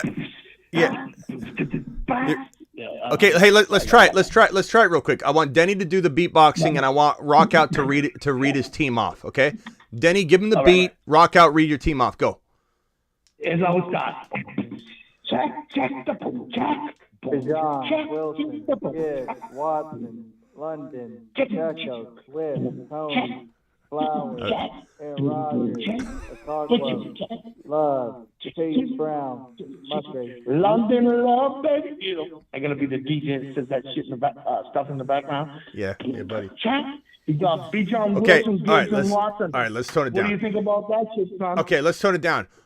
Real quickly, I like the team. I think it's amazing. I think the fact that you have Bijan and Gibbs and you still have Swift and Pacheco, two of my favorite RBs to throw into this mix, is absolute golden. And then you've got London gold. You've got Garrett Wilson, Bijan. I mean, I couldn't like this team anymore.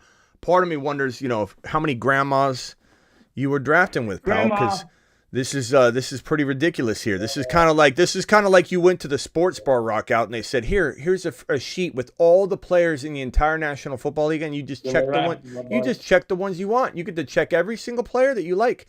This is what it feels like. This is one of those bar sheet teams. Absolute lambasting going on here in Casa de Rock Out. Rock Out, I got to admit, your rapping, you didn't really rap. I was expecting you to really get into it. I mean, Denny was putting his heart and soul into that, and it felt like you were just reading instead of rapping. So, but that's okay. Everybody has an off rap day, musically. You know what I'm saying? Yeah. Still love you. He still loves you. Denny loves you. That's all that matters. My boy, do karate in the garage? Karate in the garage, sure. Silver Rapture in the building. I got Veda. We call him Vag. Veda is in the building. Reebok's in the building as well. These are two amazing people. I love Reebok and Veda. They're absolute monsters. Veda was in Vegas, right? Yeah, he was. Hell yeah, he was. You were sitting. Veda bought me a drink. I swear to God, it was the next day after I won all the money, and I took the drink he bought me. Hey, Veda's my boy. Veda is a hell of a guy. He bought me a drink walking in, but he's a great guy. Veda is a hell of a guy. When I went to Vegas, and just for anybody watching, I went to Vegas and they hooked your boy up. I mean, it was one of the most fun times I've ever had. I live streamed the Scott Fishbowl draft. I live streamed my 8 p.m. show there. It was at 7 p.m. at the time. I had a bunch of the followers meet me out there. Veda wasn't even in the Scott Fishbowl, and this guy traveled across the country just to come hang out. He's an absolute legend. Denny traveled across the country just to hang out with me. It meant the world to me. There were several other people, the Patrick. We also had Wasabi. We had a bunch of people show up. It was really quite amazing. I know we're a bigger show. We're getting bigger. We got 300 people in the building. On that note, please hit the thumb up button. We're getting bigger. We got 300 people in the show. We're at 20,000K roughly. We're at 19K. We're almost at 20.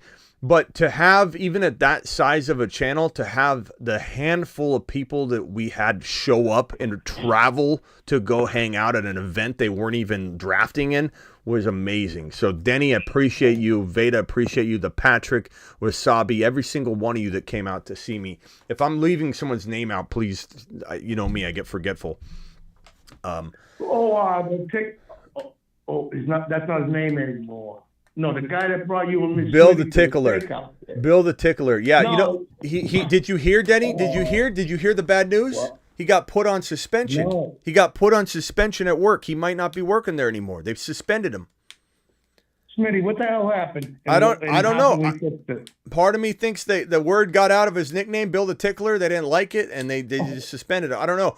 But what I don't get is, how does Bill the Tickler, who took care of your boy in Vegas, gave me $100 steak dinner, slapped a $70 steak dinner, $170 in steaks before tax on my table. Right. This guy took care of me. I take care of him. This is my boy. Bill the Tickler. Bill the Tickler gets a suspension, and Alvin Kamara gets 3 games. Alvin Kamara gets 3 games, and Bill the Tickler, who did probably nothing, gets a suspension indefinite. It doesn't make sense at all. Okay. It's because you gave him that name. I tried to reverse the name. He gives you a free steak. Alvin Kamara beats the bag out of some dough. And then Bill the Tickler. No, it's Billy. I thought it was Billy Chuckles. He didn't want it. He wanted to keep his original name. I tried to change it. That's his problem. But you know what? Hey, don't listen to me then. You know what? Hey, good luck with Bill the Tickler. All right, and good luck. I hope you enjoy your steaks. All right, I got nothing more to say to Bill the Tickler. Hey, Bill's a good guy. Bill's a good guy. Don't be hard on Bill, Denny. I'm asking you from the bottom of my heart to give Bill a second chance. Hold on. Let's pause and let's go over to Russian collusion. Russian collusion. What else do you have to say? You're my boy, Blue. What do you have to say regarding this JT situation? Hang tight, Denny. Just pause for a second. Russian, what do you think about JT?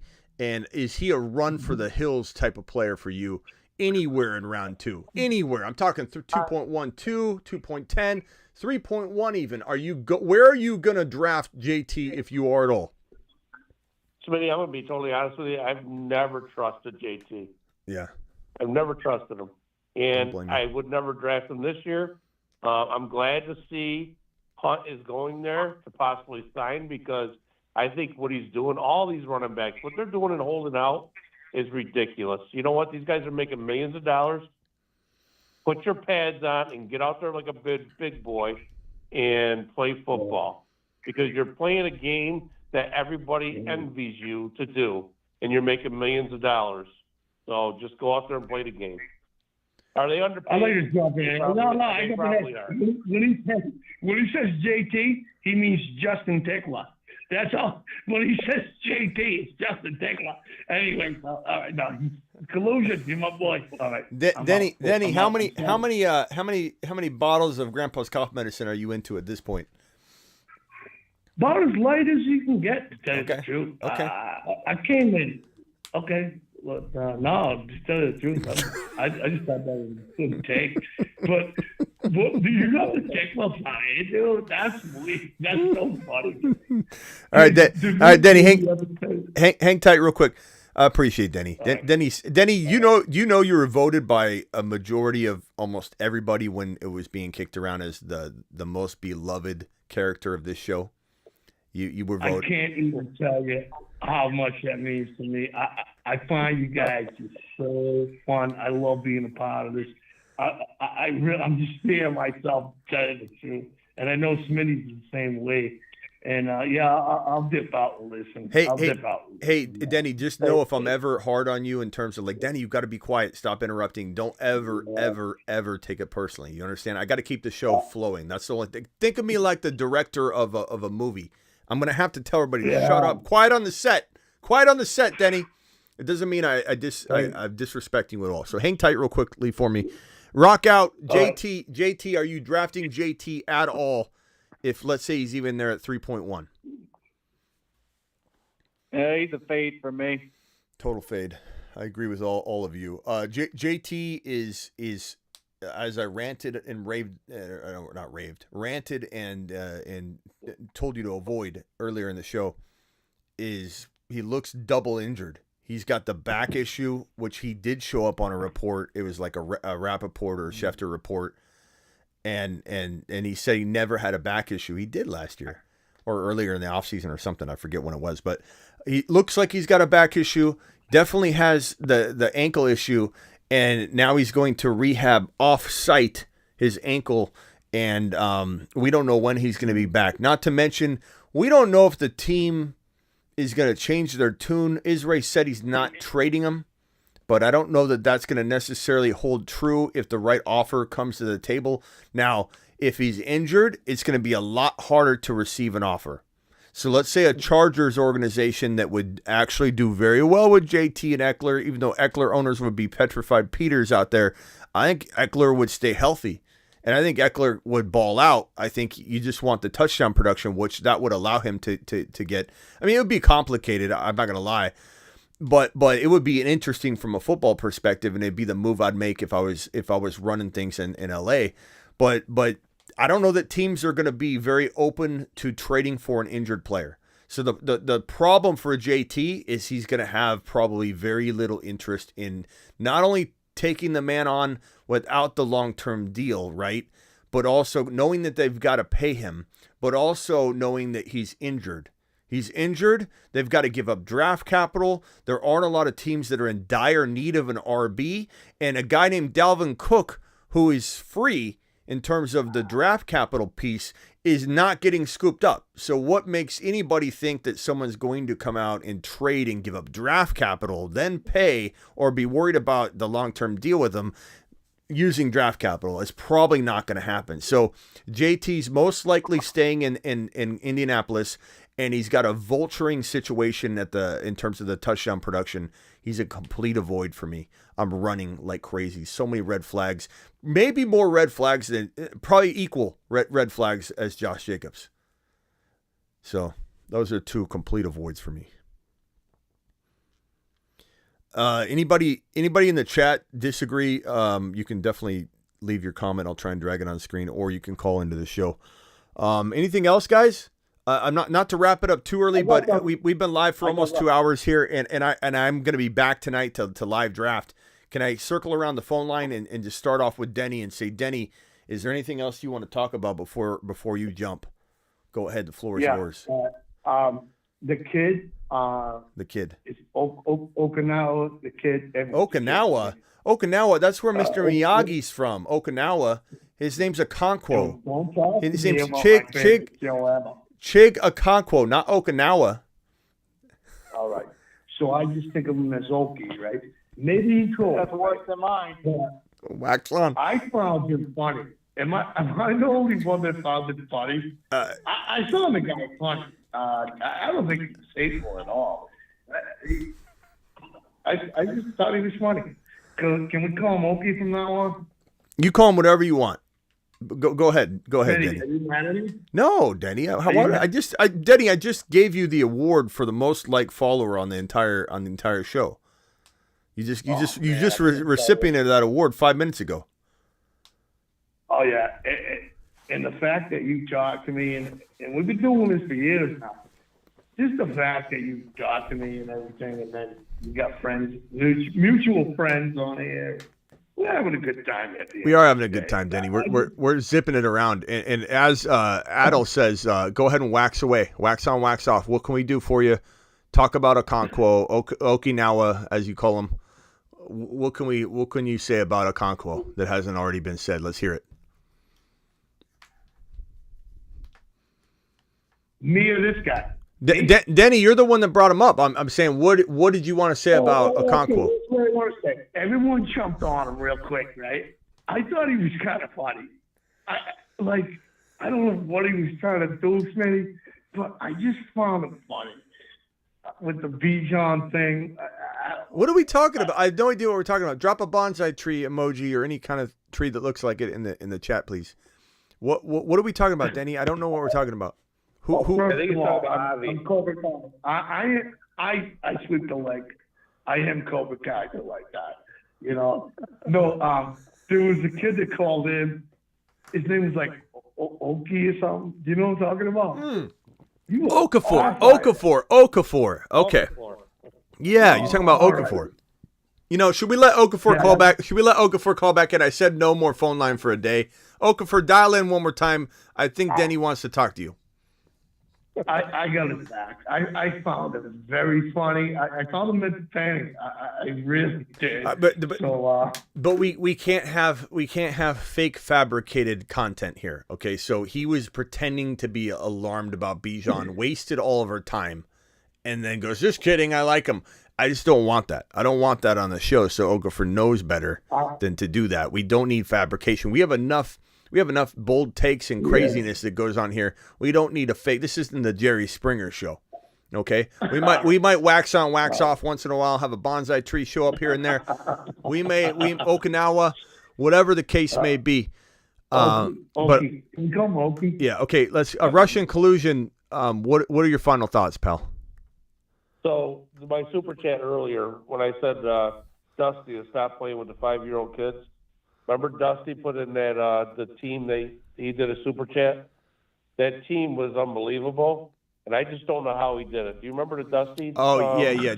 Dusty was he's playing with a bunch of in a morgue, a bunch of people that weren't. Denny, where'd Denny go? Denny hung up.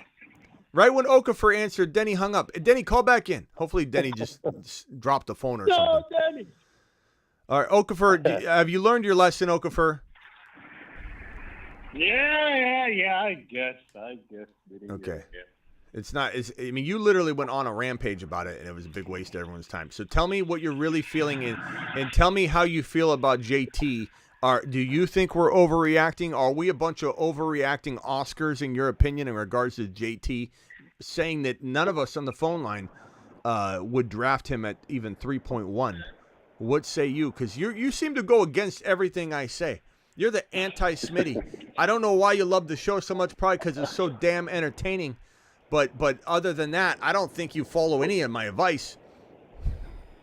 No, it's a good show, Smitty. I have a bad habit of going against the grain, so being playing devil's advocate. But as far as JT goes, that's what I was actually calling about. There was talk about them putting him on whatever list that was that you don't get paid on. The NFI list, the non-football injury list, yeah. Yeah, because of his back or whatever. Yeah. I'm wondering if JT's just trying to play the system and say, "Oh, my ankle still hurts," so that it could be a football-related injury, and it's his way of like holding in. I mean, there's definitely some, there's definitely some thoughts to that. But the ankle was for sure a known thing, though. I don't know what his goal is. It's tough to say, but it sounded like, and this could have been stretched as well and smoke, but it sounded like the team was trying to not pay him, and they were talking about the NFI list, and I think they are out to get him. That really sucks. $10 hauler from Zach. Zach's super chat is as follows: Hang tight, Okafor. I want to handle this real quick. I got to handle these super chats as they come in. Sometimes I get behind on them. So, Superflex Dynasty Draft Fields, great start. You got to go quarterback. You did, and you smashed it. Amon-Ra St. Brown, Swift, Madison. Let's see. Oh no, AR. I'm sorry. Fields and AR. Fields and AR, and yes, you have Amon-Ra on top of that. Fields and Anthony Richardson, Swift, Madison. So kind of a light running back stable, but you got Amon-Ra, Dotson, Pitts, Jordan Addison, Josh Downs, Kmet, Tank Dell. So it's is this a 14 team or anything? Because it definitely looks a little thin around the edges, but I mean, you got Fields and Anthony Richardson, so you clearly went quarterback. And given it's dynasty, I understand that you can build around this a little easier than not going quarterback if you find the right second quarterback. And I think Anthony Richardson's good enough in dynasty. I don't love him in redraft. I don't really love anybody in Indianapolis at all from a redraft perspective. I really don't. I'm staying clear of this situation. It feels like a disaster and unraveling. It feels very Dan Snyderish. It feels very, very disgusting and want to vomit in my mouth if I was a Colts fan. It just feels like how do you not want your best player around? How do you not want to pay your best player? Which I agree with collusion in the sense that these guys should stop complaining to a degree and go out there and play, especially when you are willing to play, and you're getting $10 million. It's not like you're getting nothing. And if you're going to ball out, you're going to go correct the market. So there is something to the ownership and the team saying, look, prove us wrong. The market will set itself. And this is really true. And I know it's not unpopular to say, and I do believe the RBs are getting screwed. But it's more at the rookie level and the contract length level. It's more at the CBA level and the NFLPA level. It's not about within the confines of the rules right here and right now. There's nothing you can do to say to the owners you're doing something illegal or you're circumventing things. They're literally given four-year deal rookie players that have a fifth-year option if they're drafted in round one, and they can franchise tag. Those are all within the confines of the rules. So at the end of the day, it really is, there's nothing the teams are doing wrong. The only thing with going wrong in Indy that makes me want to throw up in my mouth is this Israel feels a lot like Snyder, and his bedside manner is awful, and I feel like he's got bad intentions, and it seems like this team doesn't want their best player on the field at all. And they don't want to trade him, which if they don't want him on the field, at least trade him and get this team into a position to get a new, younger running back or something like that. But no. They'd rather, like the Texans pre-Caserio, where they cleaned things up the Houston Texans are absolutely in a phenomenal on a phenomenal path, and things are amazing there in Houston. It's just such a different, stark change.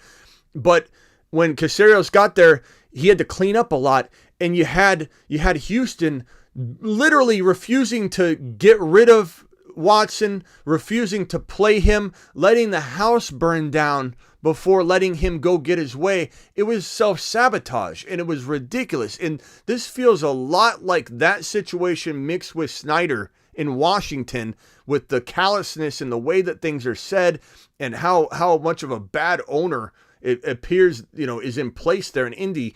And then on top of that, you have this self-sabotaging type of thing where you don't even want to get rid of JT. You don't want him in the field. You don't want to get rid of him. You just want to waste the value. I don't get it at all. Waste the potential trade value, because if JT can't stay healthy, he goes out there and gets hurt again, you now have no trade value if you were to, let's say, try and franchise tag him and do all these different things. It's ridiculous. It's absolutely ludicrous. And so I forget where I was going with that. Something to do with, why did I even go on that topic? AR-15. Yeah, Anthony Richardson, I don't know that I love him in redraft. In Dynasty, I think it's a pretty good move here. Your team's very, very solid. You got a great tight end. You got very sneaky wide receivers in Dotson and Addison and Amon-Ra, obviously. It's a good squad. Overall, it's a really good squad. Opinions on my future of the squad. Yeah, I mean, you could build around this. This is a really, really good job. I don't know if I would have gone Madison. I don't know who was available there. I would have much rather had a Pacheco or something, but there aren't a lot of missteps here based on looking at your team. I'd say, do I move Quentin Johnston and Madison for one better player potentially? Do I maybe trade Kyle Pitts where he's got high value for an Okonkwo, or as Denny called him, Okinawa? Would I trade Okonkwo down, or trade down to Okonkwo or Kincaid, using Pitts to then upgrade Madison into Kenneth Walker? Those are the things I'm on the phones trying to get those things done, Zach. And I appreciate your super chat. You're an absolute monster for dropping that $10 hauler, and I can't thank you enough. Where were we? And we were at Russian collusion, I think. Oh, Okafor. What are your final thoughts, Okafor? I'm glad we let you back on the phone line. You learned your lesson. Final thoughts. What would you like to say? Yeah, I'm gonna hop on the treadmill and for the sake of my life. But that was it. If I'm in the camp that JT is secretly trying to hold out, maybe even faking limping and acting hurt on camera. So I am not touching him with the 100-foot pole. I'll get drafted by somebody, but it will not be me. Okay. Hey, appreciate you, Okafor. Call in tomorrow, pal. You know I appreciate you, right? Yeah. You're a unique bird, but we do appreciate you here. Like you said, this is kind of on you, Okafor. You say you like to go against the grain by nature, so you're obviously trying to come in and put a wedge into a conversation, which is good for the show. I just want you to do it naturally and authentically. Okay, appreciate you, Okafor. All right, appreciate you later. Russian collusion, final thoughts. Denny, call back in to say goodbye. I don't know why Denny hung up. Is he mad at me too? Russian, what can I do for you? Final thoughts. Nothing, Smitty. I'm good. Keep up the good work. Content's always great. Just keep it flowing, man. That's all I got to say. Thank you, Mars Man. Russian collusion. We'll see you later. Phone lines are going to be closed here unless Denny calls back in to say goodbye. I don't know why he hung up, if he had to go get a brewski or whatnot. Thank you all for watching the Fantasy Football Show. We're live Monday through Friday at 8 p.m. Eastern every single Monday through Friday. This will be the in-season schedule. Everything on it is accurate except for this part right here. This is incoming. Right now, we normally don't go live, or we go live on Tuesdays. I'm taking Mondays and Wednesday graveyard shift off. Not Monday through Friday, 8 p.m. That's every single day, weekday. Monday through Friday, 8 p.m. This I never take off, even if it's Christmas Day. Live whenever news breaks. Reebok knows what I'm talking about. Reebok's been here for how long now, Reebok? And he's showing up every day. He loves it here, and we love having Reebok here. I met Reebok in Vegas. That's one of our new followers that I met in Vegas. I love that experience. I love meeting everybody. And such an amazing time. I want to go back there next off season and do what would some kind of fantasy football draft. We're going to call it the Smitty Ball or the Fantasy Football Show Ball. And you got to have a cane in order to get in. We potentially are looking into that. You got to have a cane. This is going to be similar to when you need a coat to get into a nice restaurant, and you walk into the restaurant and you don't have the suit jacket on. They go, "Sorry, sir, you're required to wear a suit jacket to come into this establishment. Do you have one?" "No, I don't have a suit." "Okay, let me go to the coat closet where we have one for you, sir. And now you can put this one on." They give you a suit jacket, and you put it on. I can't even find the sleeves. You put on the suit jacket, and now you may go in and proceed into the restaurant. This is going to be very similar. You cannot enter the draft facility in Vegas, probably at Stadium Swim. I'm going to talk to my boy Aaron. Reebok, you know what I'm talking about. We're going to have potentially some sort of setup, maybe one of those cabanas where we're going to draft. It'll be called the Smitty Ball. And if you don't have a cane, you will not be permitted. We'll have plastic canes provided if you somehow, some way are lazy enough not to go get yourself a cane and bring it to the ball. I do got to get approval to bring them in because they do confiscate most things when you bring it into the facility. But if we all pretend there's some sort of reason we need said cane, like, okay, so you have 35 people coming in, Smitty, and they all have a leg injury. Well, I mean, we've got doctor's notes. We have the doc. Where's the doc? Doc, call in. We got the doc. He might be a veterinarian, but the doc's going to call in a minute. We're going to see if we can get 35 prescriptions for canes, and we're going to go into Circus Swim with our canes, and we're just going to kind of strut it out, head to the draft cabana, and have the Smitty Ball. It's going to be phenomenal. I can't wait to meet all of you and enjoy that. So get ready for that. Thank you all for the super chats. You guys absolutely rock. We got 250 people still in here. Punch that thumb up button on your way out the door. Again, we're live Monday through Friday, 7 p.m. or 8 p.m. Eastern every single Monday through Friday. I'm live whenever news breaks, independently from this, and this will be going forward probably in a week or two. The graveyard schedule: Thursday, Friday, Saturday, Sunday, Monday. Pretty easy to remember, right? Thursday night football to Monday night football. Every single day in between. Live from Thursday night football until Monday night football. Graveyard shift is what we're doing. Appreciate you all. I'll see you all later. Thank you for being here. Go get Bijan Robinson. And let me replay the intro again. If anybody missed the intro of the video, this is how we kicked off the show. And then I'll hit the Bijan animation, if you know what I'm saying.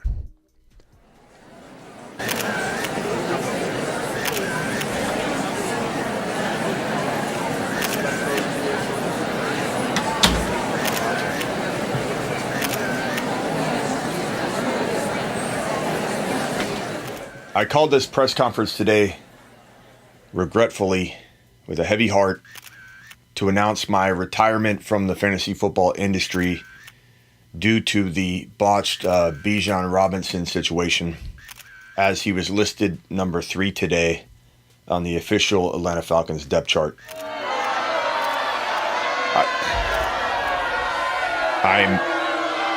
I realize that I recklessly guided a lot of you to draft this man as running back 1.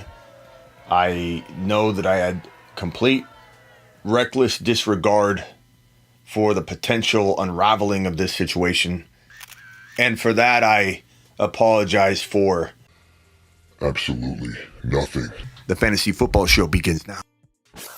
Live from the Fantasy Football Show. That was the intro of the show, and I just want to replay that for everybody. I also have the doc on the line. Doc, how difficult is it going to be for 35 people to get prescriptions for a cane to bring into... How long is it going to... You said how long is it going to take? No, how difficult would it be to get a doctor's note, at least, or a prescription for 35 canes so that we can bring them into Circus Swim? Because I think they confiscate all those kinds of things when you go in and they say you can't bring that in, you can't bring that in.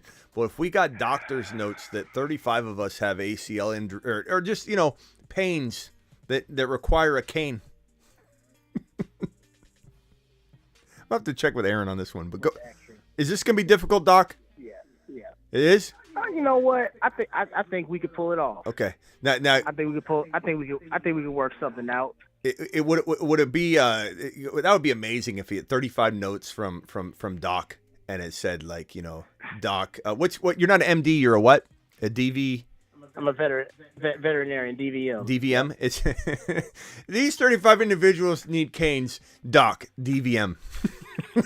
I love it. Yep. I love it. They won't know. That would be. They wouldn't. They'd be like, I didn't know veterinarians did that. Yeah, they won't know. You just put the initials DVM. They're like, okay, that's an MD. Yeah. Hey, hold on 1 second, Smitty. I'm at the store. Hold on. Oh yeah, don't let us keep you. Okay. Anyway, Doc's gonna at least point us in the right direction. Hopefully, I don't know. Maybe he's got somebody. Maybe he's got somebody off the books that we can talk to. I'll see you all later.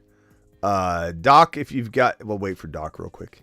He's at this. I think what he said. He's at the store. Is he checking out? He's buying a cane right now. He's at the cane store. He's checking out a cane. Let me find out the details on the cane. I could get it approved from Circa maybe, because I don't want you going out and buying canes in advance, a year in advance, when we can't even bring them in. Doc. Yes, I'm about to head out. So, did you have any final thoughts or anything you wanted to talk about in regards to Bijan or JT or anything else before I get out of here? No. So I'd have to check the depth chart for the Falcons, but is he really at RB3? Yeah. It does. I mean, he is, but this has happened before. Breece Hall was RB3. This happens. This is just coach, motivational tactics. There's nothing about this. This is nothing. That's what the whole point of the show is, that if we could take advantage of this anywhere, you need to do it, because it's a ridiculous, thing to allow anybody to get panicked over. He's running back 3. They drafted him inside the top 10. He's running back 1. Oh, absolutely. He's running back 1. Yeah. I was, when I saw your title, I said, I'm pretty sure they're probably doing that maybe as some way of letting them know, maybe hey, we're going to just not run you into the ground in the preseason, give him about maybe 10, 15, 20 snaps, let him get his feet wet, and then let him go, but turn the horses out during the season. Yeah, no, it's not even a week 1 impacting type of move. This is just, some coaches do it this way. I mean, this is a coach that does have that mentality of, he doesn't care who you are. He's going to play his best players. And that's the nature of him. And that's just Arthur Smith. And there's no concern there, though, because Bijan's the best player in the league at the running back position. So, we have no problems in that regard. If anything, that's a great thing that this coach looks at it from that perspective. But it's okay. Look, Bijan will probably tell you, I got to earn it. I got to earn it. I'm going to earn it. I'm going to earn it every single day. Bijan probably has zero problem with it. And that's what I love about Bijan. Bijan's the kind of guy that wouldn't look at it as disrespectful. He'd say, I'm a rookie. I'm a rookie. Make me carry the water. Make me carry the water. Maybe he is currently getting Algiers coffee because he is a rookie.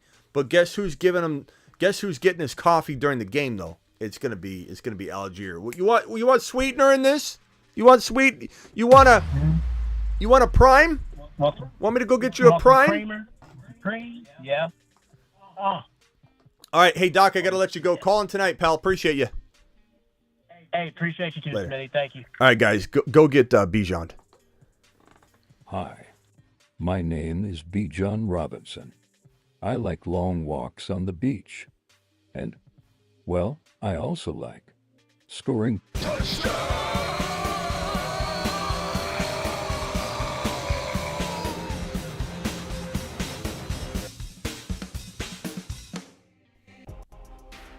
Don't forget, we're live Monday through Friday at 8 p.m. Eastern every single Monday through Friday. And we're live pretty much graveyard shift, midnight-ish Eastern right now. That could change to 1 a.m. I'm still deciding on what time frames to do everything. But probably 1 a.m. Eastern every single Thursday, Friday, Saturday, Sunday, Monday. So basically Thursday night football through Monday night football. All those evenings are graveyard evenings, including the Sunday night live stream, which during the season will be the waiver wire show. So see you all for the graveyard shift. We're doing Underdog Fantasy promo code Smitty. That link is pinned in the live chat. That link is in the description of every single video, including this one. So if you're watching a replay, hit the link. Use code Smitty if you don't use the link, which inserts code Smitty for you. if you don't want to spend the time of typing it in. So click the link. It's pinned in the live chat. They'll match up to $100 in your first deposit. You'll be ready to go, and you won't miss the draft tonight, but you got to do it now. Do it now. Do it live. Hit the link. Let's go. See you tonight. And I just want to thank all my super chatters real quick. And Zach dropping the $9.99. Mark Cleveland dropping the $50 hauler. Overcome dropping the $19.99. Big Rod dropping a wad on screen with the $10 hauler. Ryan with the $2 hauler. Valdez, appreciate the $5 hauler. Bums, thank you so much for your super chat. Thank you, Joe, for your super chat. Thank you, Bums, again for this super chat. I think I handled all of Bums. Oh, did I not get to this one? Cheetah versus Jets and Cowboys week 15 to 16. I don't think I got to this, Bums. Bums, I got to your other one, but I don't think I read this one. I apologize. I hope you're still here. And thank you so much for dropping the second super chat. I don't know why I didn't see that one. Wizard, appreciate you. And I don't know if Wizard dropped a question with their thing. Wizard, are you still here? I think Wizard dropped a super chat and then didn't include it. So here's the question. 12-man league with an ability to keep one player. I have Burrow, CMC, and Waddle. Picking 7. Should I throw them back or go for Bijan? I would go for Bijan if you think you could get him. But that's tough. I mean, do you think he would fall in such a format with keeper value? Because I find it hard-pressed that he would. But, I mean, you could always draft one of those guys back too. But I mean, CMC's a good keeper. He's not great in Dynasty, but in a keeper format, he is good. So thank you for dropping that super chat, my guy. My man. Appreciate you. We've got Andrew dropping a $10 hauler real quick. Andrew on screen here. $10 hauler. Let me get to this real quickly. This is, hey, Smitty, what do you think of my team? 2 QB, Geno, Carr. Very, very concerned a little bit about those QBs, I suppose. But let's look at the rest of the team. But they're crafty. They're crafty. So Pollard, Najee, Jefferson, Amon-Ra, A.J. Brown, Waller, London, Quentin Johnston. I mean, it's a good squad. Love. Okay, you got Love. I actually like Jordan Love. Yeah, your QBs will be okay. You might have a problem deciding who to start between Love, and you got Howell as well. That's a good squad. It's kind of a crafty going quarterback late type of situation. I think what I would work on is trading a Geno and or a Carr with a player like Quentin Johnston or with Waller. Go to the Fields and T. Law owner and see what tight end they have, and if you could somehow in crafty fashion, maybe it'll work out and they'll have these players. But this is just where my mind goes. Getting an Okonkwo or a Kincaid or someone like that. Maybe even having to trade for one of those. And you got Laporta too. You know what I would do, bro? I would bank on Laporta, put him in your lineup, go to the Fields or T-Law owner. Hopefully Waller's a huge upgrade. I would give Geno and or Carr. Or, sorry, not and or. I would give Geno or Carr with Waller to get Fields or T-Law. Let's just start with that. That's where I would go with this. And so check out those teams. Burrow would be another one because he's injured, but I would bank on Laporta. That's what I would do with this team to level it up. It's an absolute phenomenal squad. Smitty approved. Moonshot for the $10 hauler. All $10 haulers get moonshots. Thank you so much, my guy. So Andrew dropping that super chat. Thank you. Chubb's coming in with the first super chat of the night. We gave him a standing ovation for that. Riff, Last Action Hero, E-Rock, Lucas, Anthony, Trone Force dropping wads on the screen as well. We have That Boy dropping his super chat. We got Riff dropping his super chat. Thank you, That Boy. Kirkwood, thank you, Kirkwood.